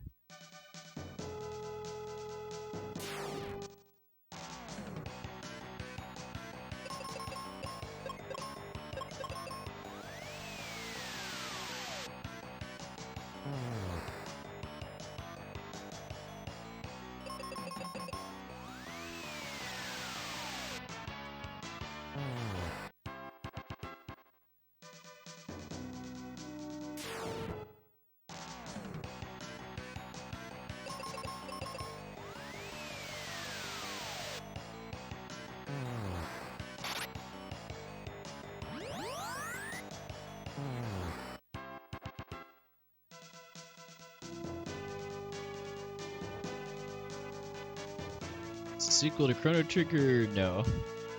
Maybe look at this as the prequel to Final Fantasy Legend 3.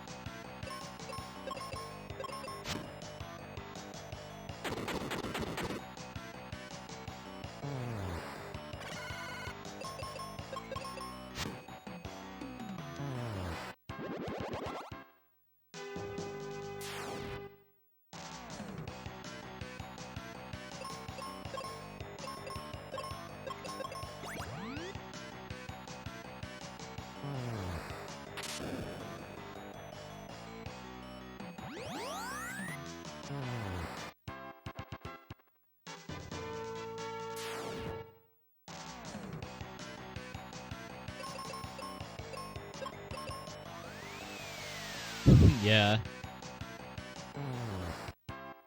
Never actually played the original Famicom version of FF2 or FF3, but heard many horrors about Garuda.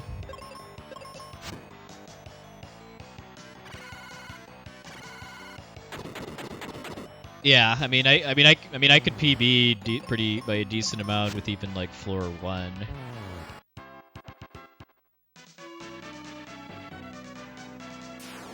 Floor 4 is the second slowest, although floor 2 would still be minutes slower.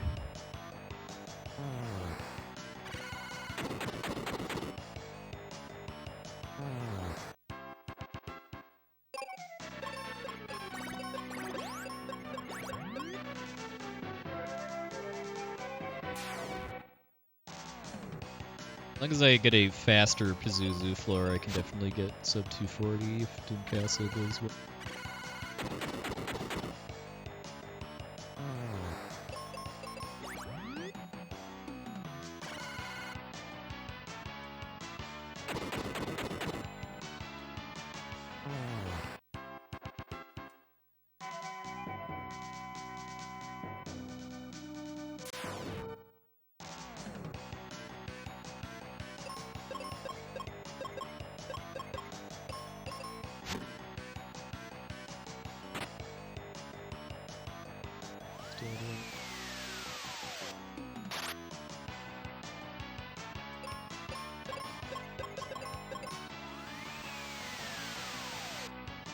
Yeah, I mean, this is a trying to grind for record at this game. Really, any category is recipe for a lot of pain and sadness. But I think it's a really fun speed game to do if a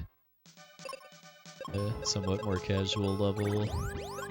Main thing I was going for when I decided to learn this was wanting to get back into streaming and speedrunning with a game that doesn't require like a ton of warm-ups and practice.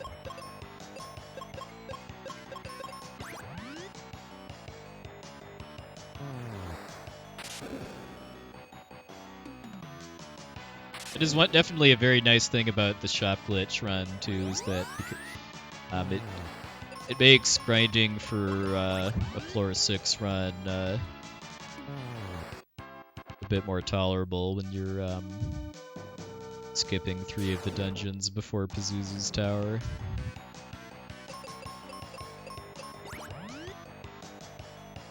Oh yeah. Yeah, trying to specifically get... I mean, what are the odds of Tunidus teleport again? I know it's pretty low. Like under 10%.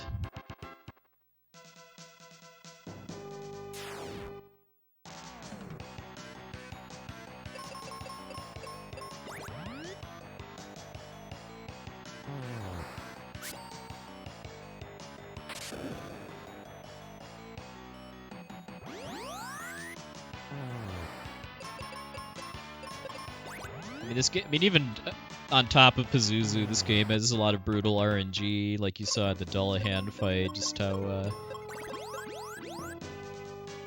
badly things went. But I mean, I think a lot of the fun in running this game is dealing with the RNG, as far as dealing with like the randomized encounter formations, kind of knowing the strats well enough to just be able to roll with what the game gives you, and then like the boss patterns too.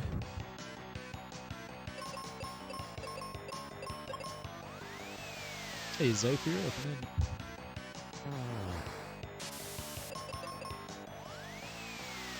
Cool.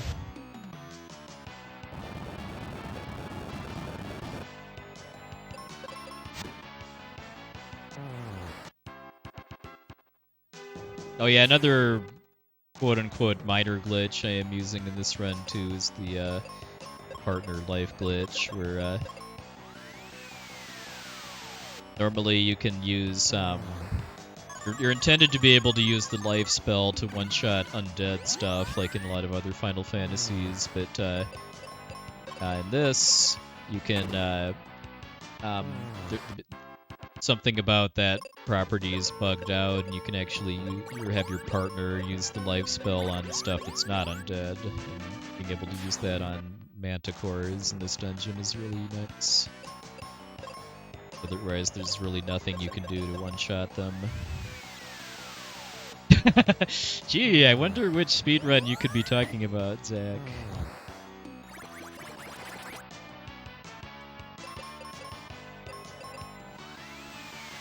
Could it be DragonCon? Hey, Emperor Tread, welcome in.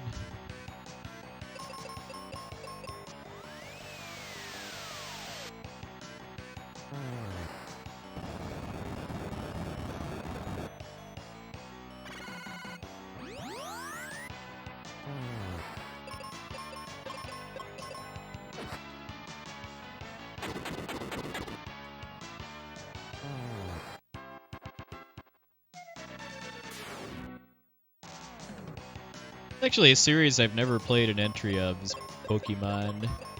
Kind of look at it that I was born about 5 years too early to be kind of just at the right age to get into Pokemon when it first started getting popular in North America.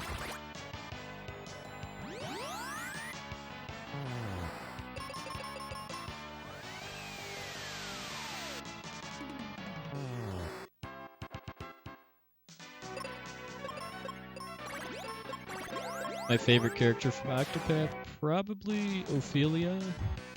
I had to pick one. Hey, Hangry Canuck.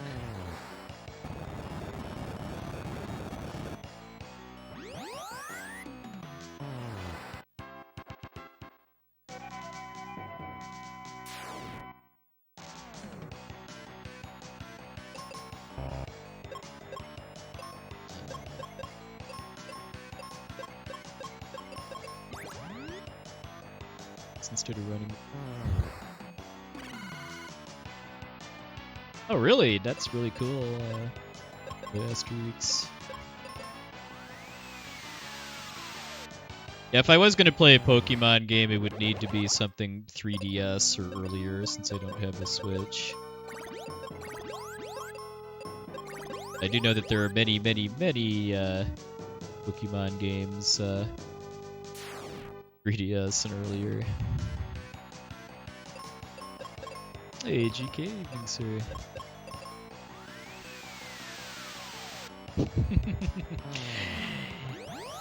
I mean, I'm amazed that that guy is still active too, because I've been out of college for coming up on 20 years now, and I still remember hearing a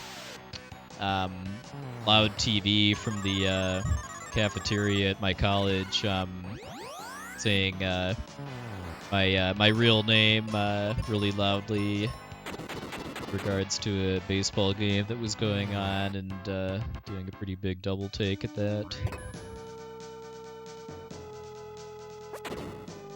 I got a really big kick looking at his stats around that time too, just because of it's about 2 years older than me, and likely a huge millionaire. Like weighed like over 100 pounds more than I did at the time, along with being like almost a foot taller, I think.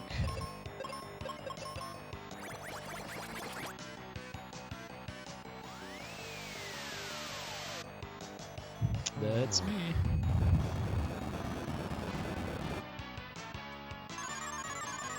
And that's a baseball player too.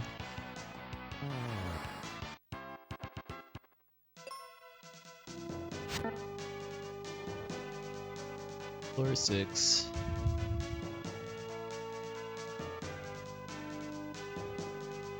What we're hoping for now is floor 1, which is the second fastest.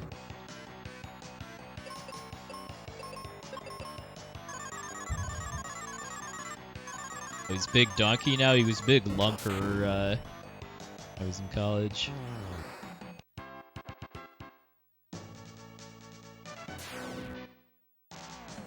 Not particularly. I don't generally submit to leaderboards.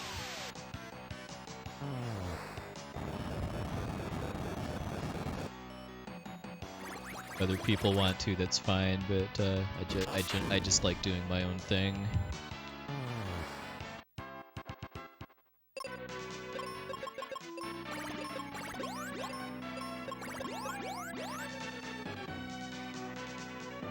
Floor 5, okay, that's 2 fights faster than my PB got with, or 4. I'd save a little bit of time here if I have a good rest of the tower, but it's not going to be much.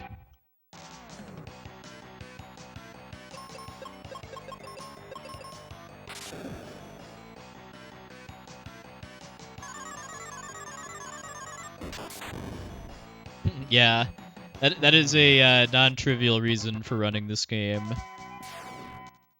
What I've been saying a lot of since I started running this game too is that something that I think is really, really good about this game that people don't talk about as often as the music is the monster sprite work, especially the different sprites for who's taking damage. I think that's really, really well done and unique about this game.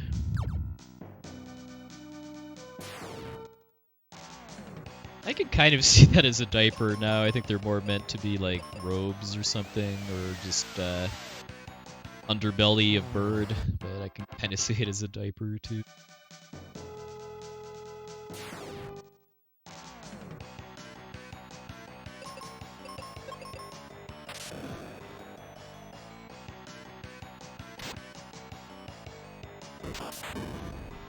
Yeah, there's pretty much only one track in this game, a soundtrack, that I'm not too fond of, which is the giant tree theme.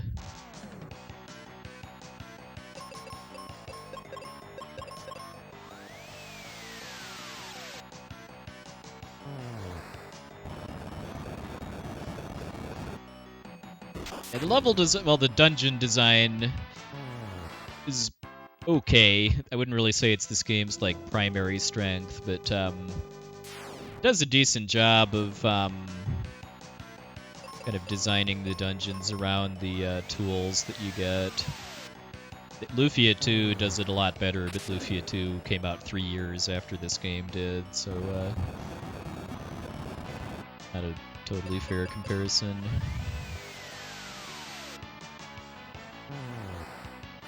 I think a double arrow can kill me.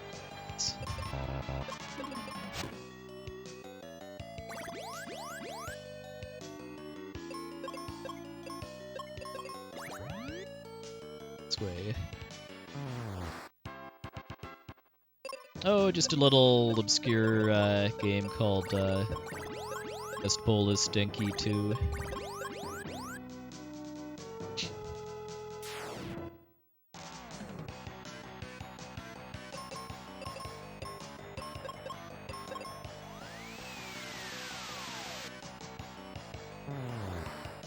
Yeah, in fact, yeah, and that was actually news to me when I got back into retro gaming, just because most of my high school friends that were into Super Nintendo games had one or both of the Lufias.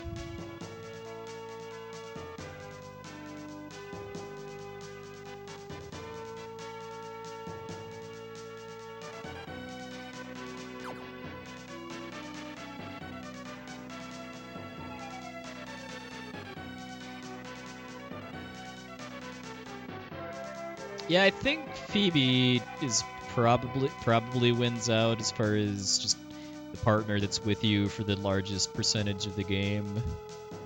But I wouldn't really. I don't think it's really by a huge amount over Kaylee.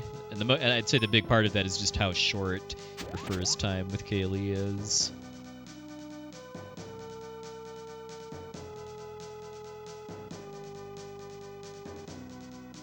Or your first time with Phoebe.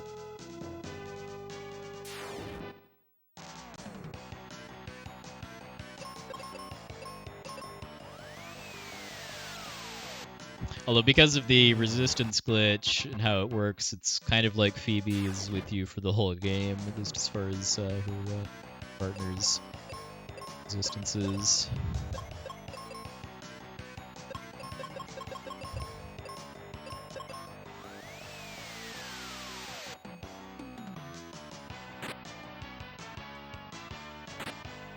One thing I've been kind of wanting to look into a little bit though is the possibility of doing a save and reset at some point when you have Kaylee to get her stone resistance for the end game.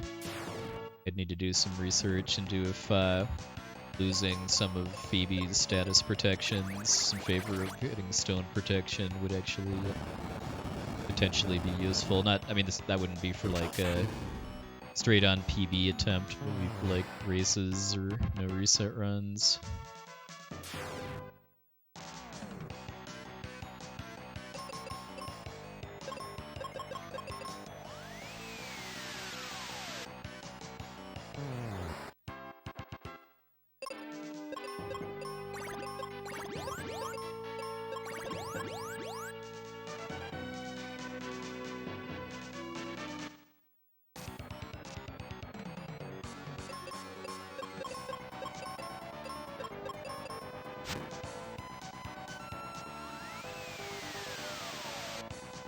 Spacious beginning.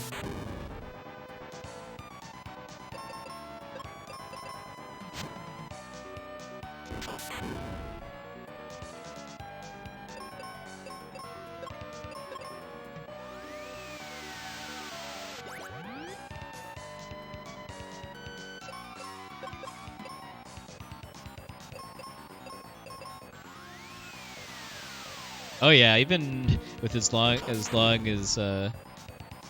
speedrunning has been kind of more mainstream and popularized, there's definitely still a lot of games out there that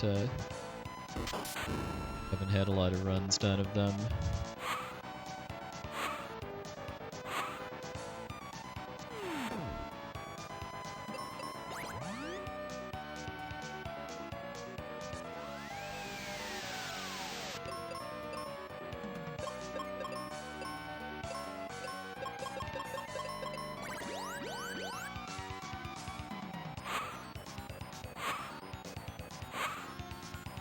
Pazuzu, I want to say, is like a Babylonian god or something.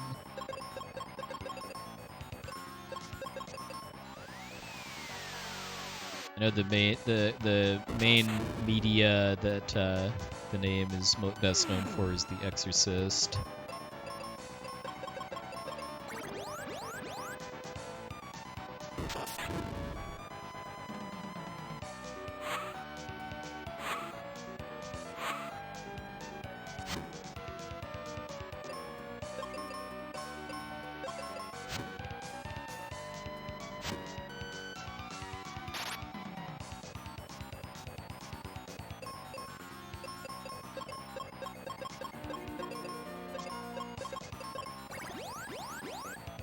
Pazuzu was on floor 5, which is two battles faster than floor 4 that my PB got.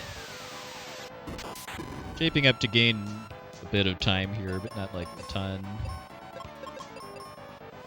think sub 240 is still on the table anymore too, but getting a PB definitely is.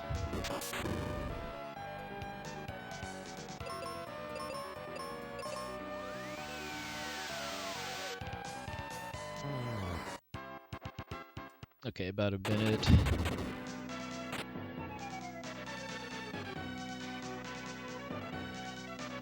Yeah, Humbaba is the boss you fight to get Terra in World of Ruin in FF6.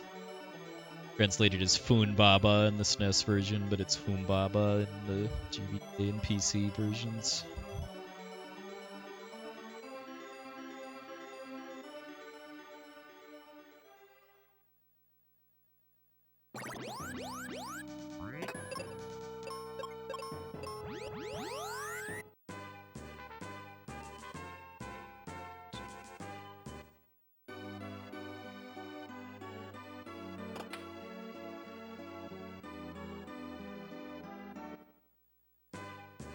Yeah.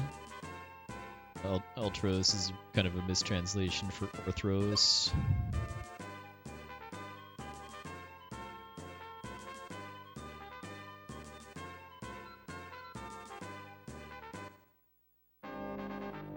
Although I feel like it's pretty likely that the coming Pixel remaster of FF6 is still going to call him Ultros, though. Hey, Telio, evening, sir.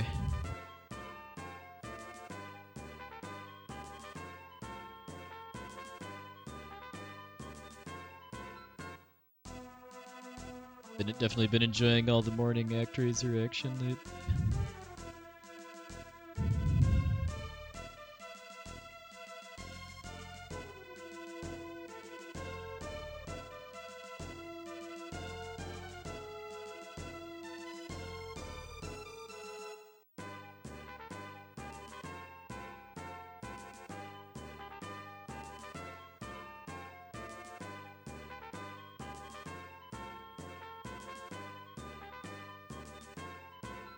Yeah, I mean, it's just... I mean, there's some just kind of poor or mistranslations that just kind of become canon because of reasons. Like, that's one of them, and I'd say the Spoony Bard line in Final Fantasy IV is another prime example of that.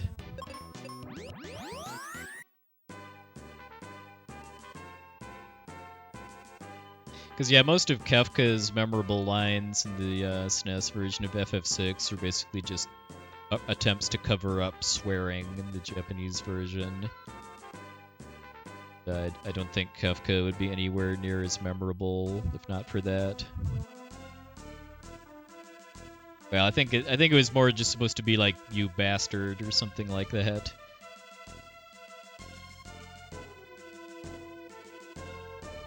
Yeah, son of a submariner.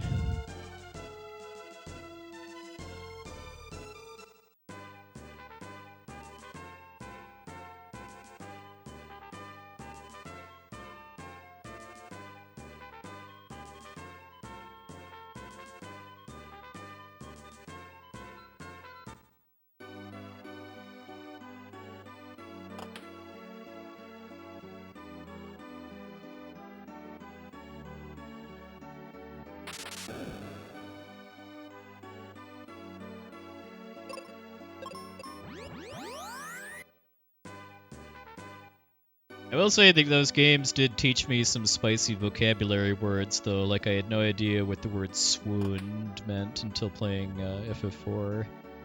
Swoon is the,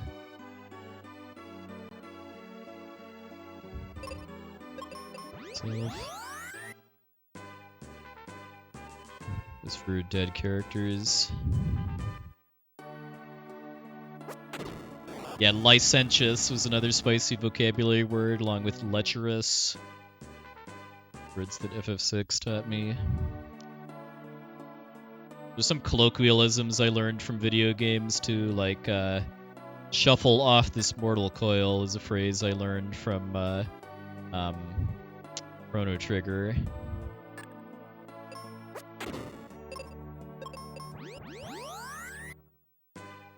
Yeah. Oh yes. I don't think I'd ever heard the word shank used in everyday conversation until getting to know Bowie.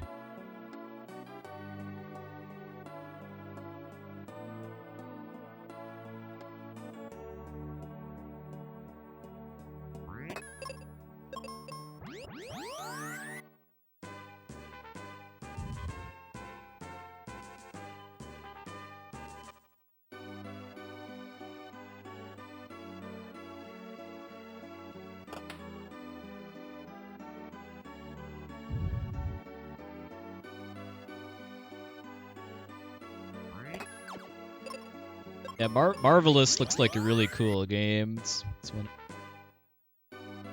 at some point. People not familiar with that, it's a Japanese-only kind of adventure puzzle game that's kind of a bit in the style of Link to the Past. Kind of as an English fan translation quality.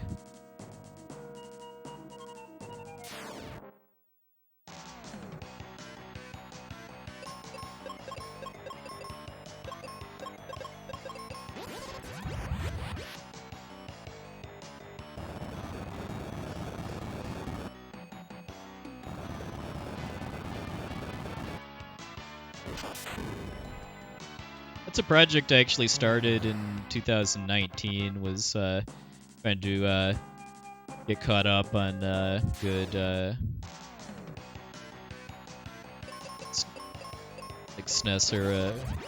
Just on Defend Flare here, actually. It's SNES era like RPG adventure games that I'd never played before. I started it with Live Alive or Live Alive, and then I started Brain Lord, although I haven't finished it yet, and then the project got kind of stalled out after that.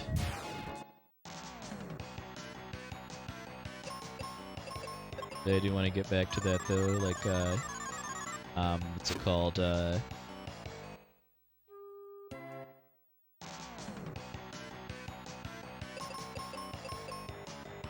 I blanking on the name so hard? It's a kind of a mecha action RPG. Oh, Front Mission Gun Hazard. Your game I've heard really good things about.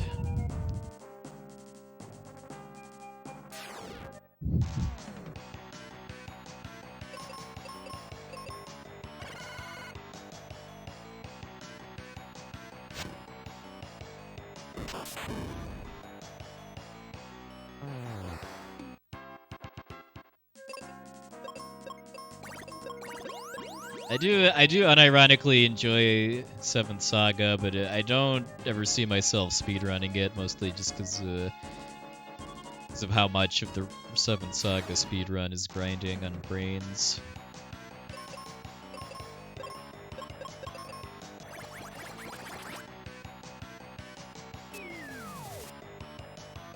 The Grand Stream Saga, well, I believe that's a run where most of the speedrun is mashing through text.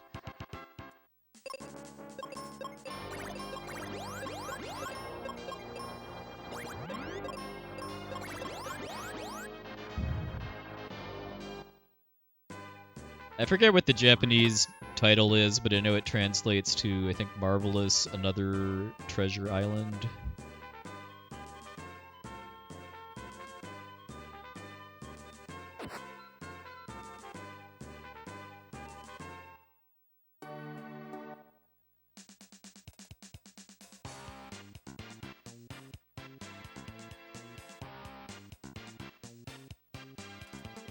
Whenever I get back to doing casual streams, I'll have to add that to my add that to the list after finishing Brain Lord and some other things I wanted to play.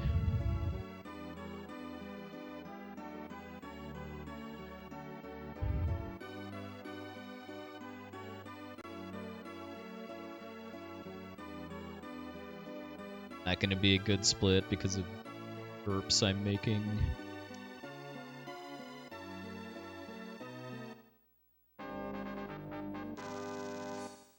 I think I finished 3 dungeons in Brain Lord out of like 5, I think. I know it's not a terribly long game.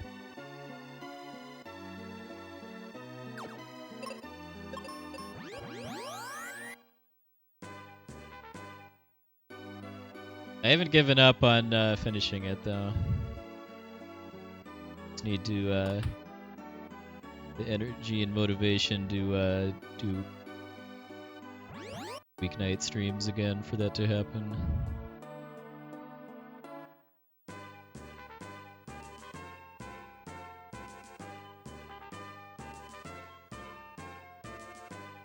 It probably was. Like, I don't think Lufia 2 has been in GDQ or ESA.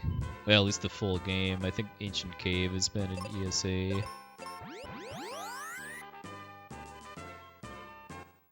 Type music commence.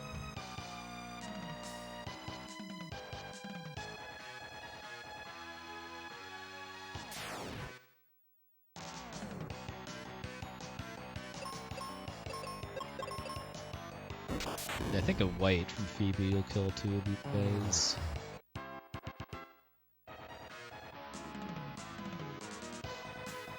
Yeah, Brain Lord is a game I'd never heard of before until a couple years ago.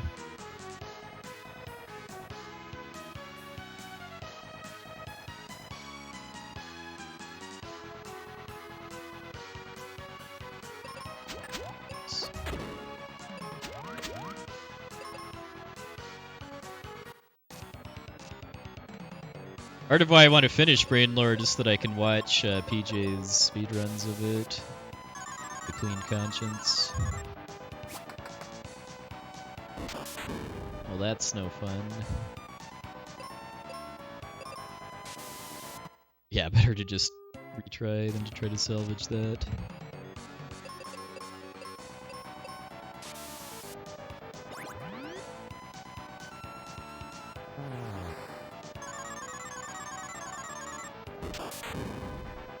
Good. How am I only losing 20 seconds there? I mean, that was at least like 45 seconds worth of mistakes, so I guess clearly that's not a very good split.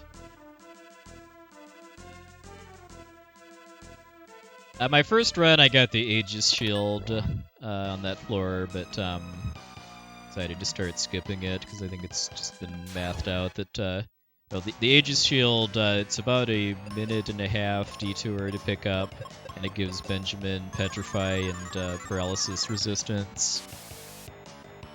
But the odds of you getting petrified enough times to lose a minute and a half are lower than 50%, I want to say.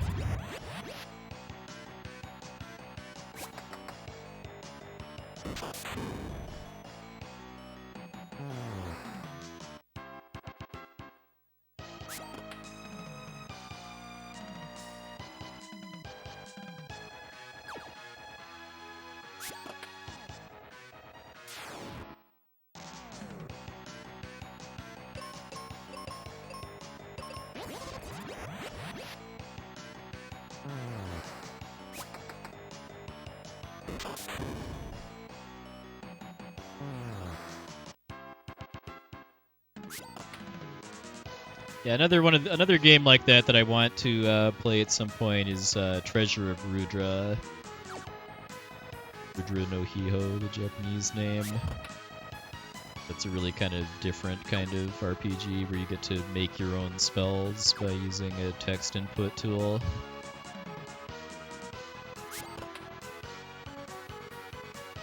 Oh yeah, there's been a translation for Rudra for quite a while.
Trying to focus to avoid getting lost on this floor. This is probably the last part of the game I still need to focus on map navigation for.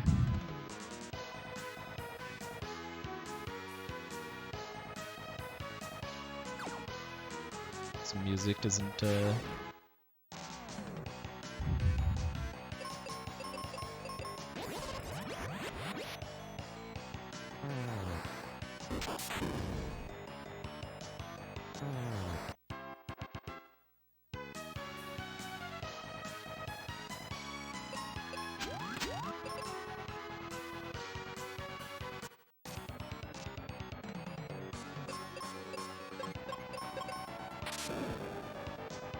Despite being cheesable via the exit spell, this guy can be a pretty colossal jerk.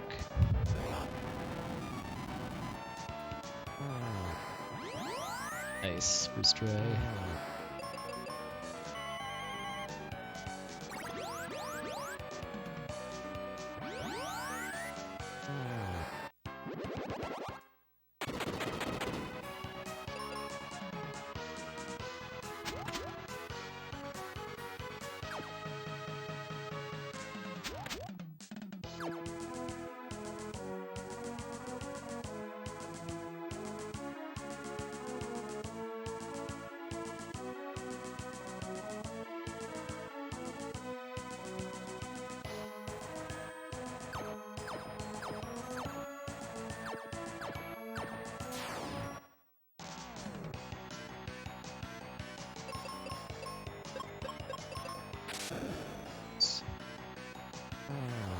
the strike first, makes that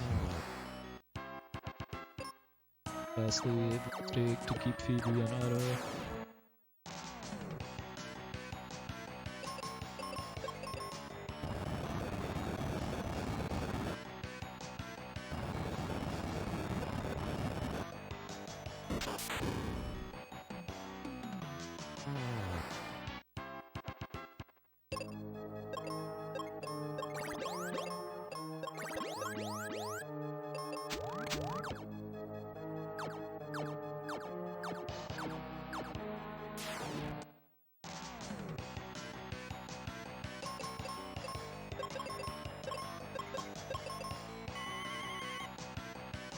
Double white for this fight because the Jin lookalike resists fire.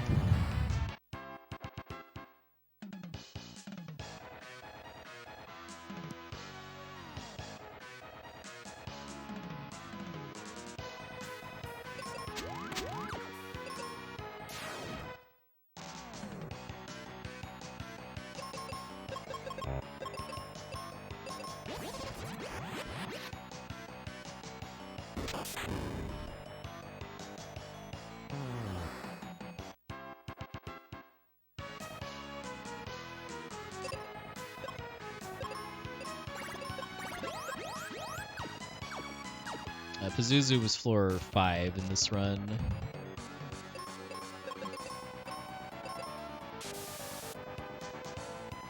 The sword increases speed. The claw increases magic attack.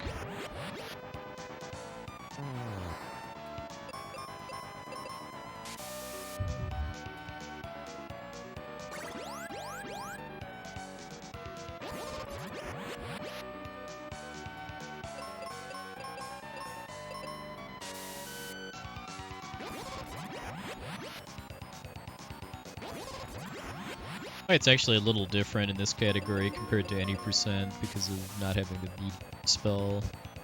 A little stronger than white. I don't use flare here because the Wyvern resists fire.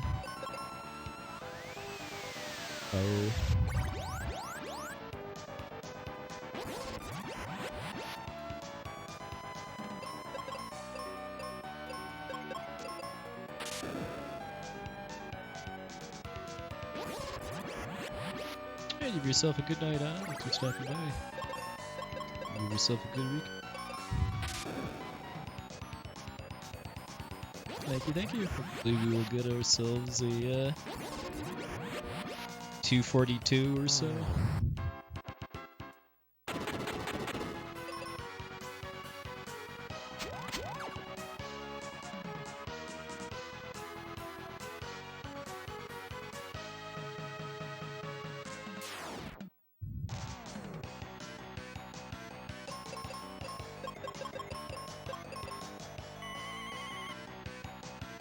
Not in this game.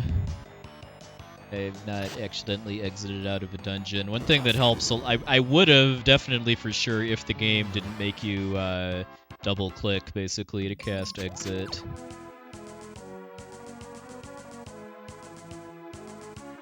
I'm trying to think if I've done that in other games. Really kind of readily springing to mind as far as... It would probably be like FF4 if anything. I don't think I've got over 2 minutes to save here, realistically at least. I know this explorer did not go particularly good in my PB. Like, there's a 2-minute difference between my PB and my gold here, but I mean, it's gonna have to be a really good floor in order to have a chance at 9 at this point.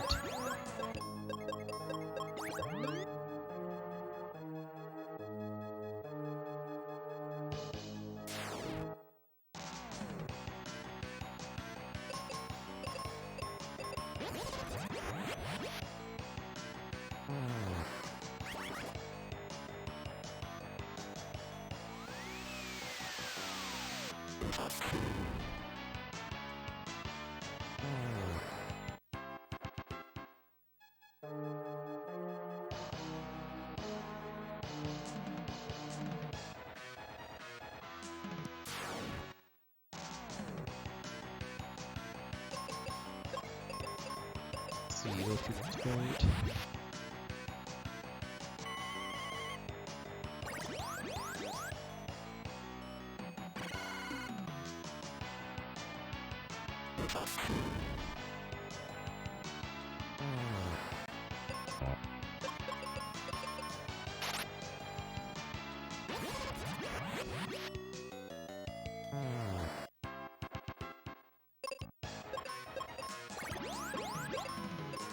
Part of why it would be so easy to accidentally exit out if you didn't have to select it twice to confirm it in this game is just that exit is the first white spell on the list for mysterious reasons. So you'd think cure would be the first on the list.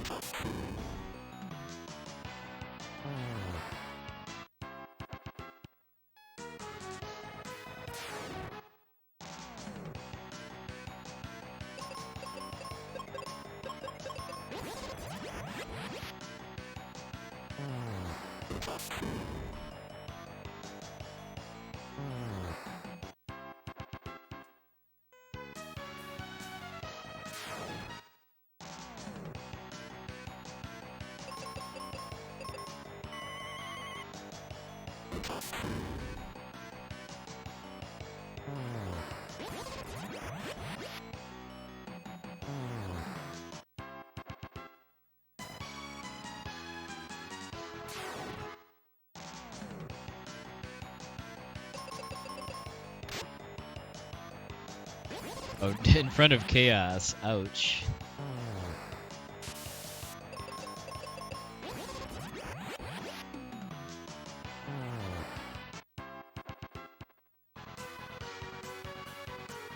I know another run where it's kind of an easy mistake to make is Fantasy Star 4. Just not really so much because of oddities with the spell list, but just because there's a thing called plinking where you can accidentally issue double inputs while doing menus in that game.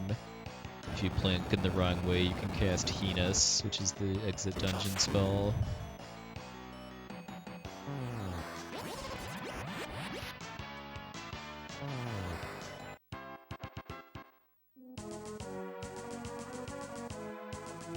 I did, yes. I saw the legendary final Profound Darkness fight, that run. Where he plinked and then selected Run Away from the final boss, and then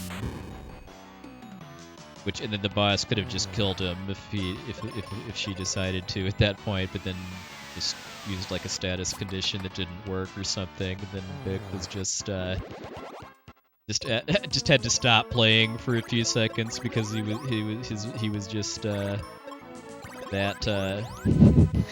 destroyed.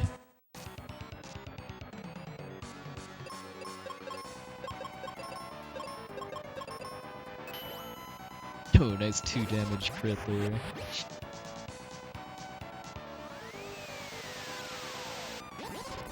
Alright, good start, but he died in the first one.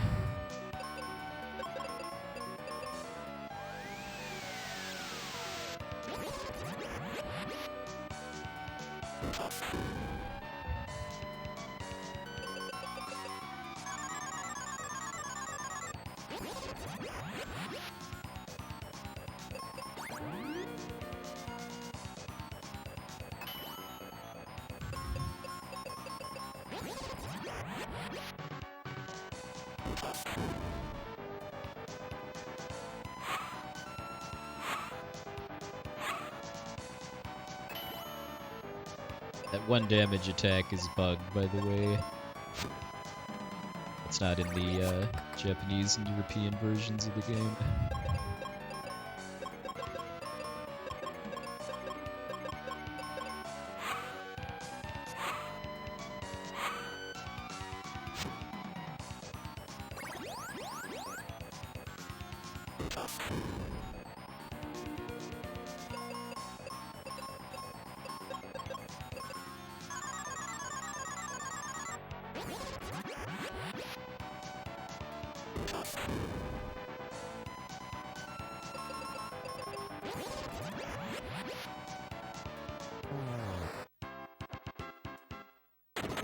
So close to 239, and this will be a 240 if King fight goes well. Wait, no, am I 241? Yeah, that was a decent floor. I don't think I died at all on that floor. Unless it was like happened right at the beginning and I missed it. Also level 24, so I get to do the faster Dark King kill.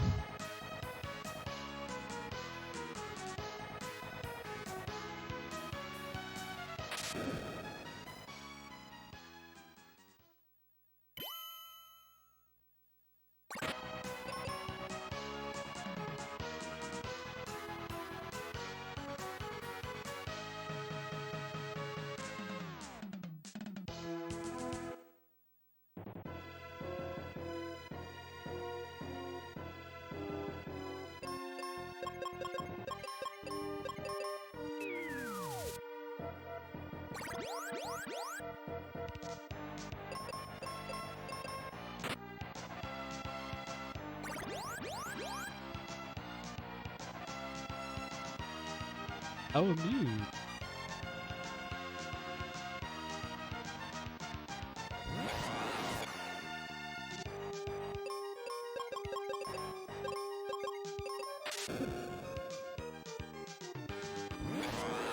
All right, 240-41.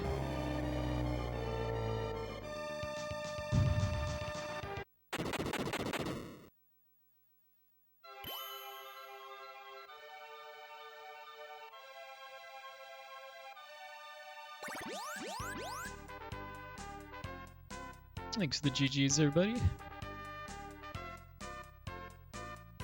Hoping for sub 240, but gladly take an almost 6-minute PB. It could have maybe been a 239 if I'd have, well, we'll go over the splits, but once we're done mashing text.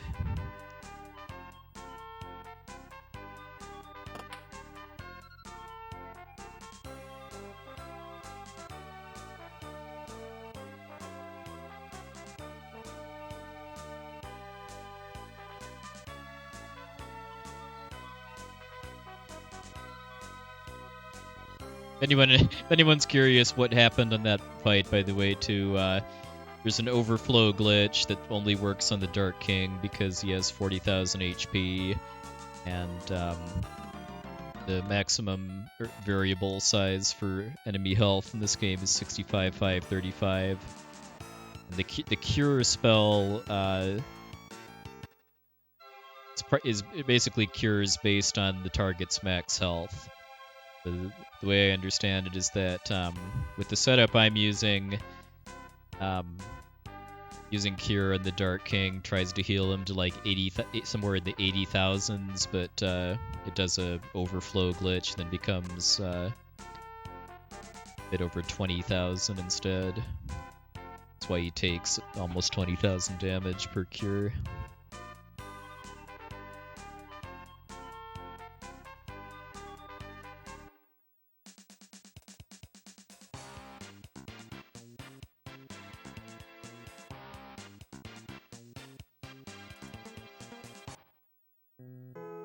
Alright,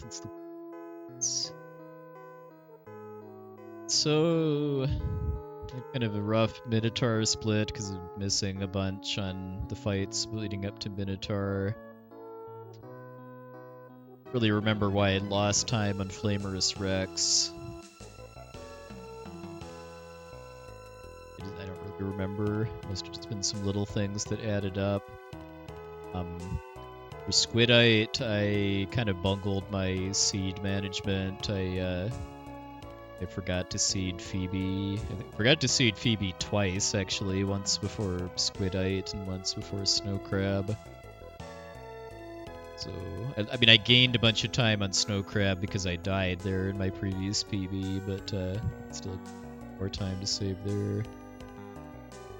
4231 Ice Golem. I mean, I'd really like to get a sub 40 Ice Golem just because this run is the same as any percent up through there, and like Elmagus can get a 36 or 37.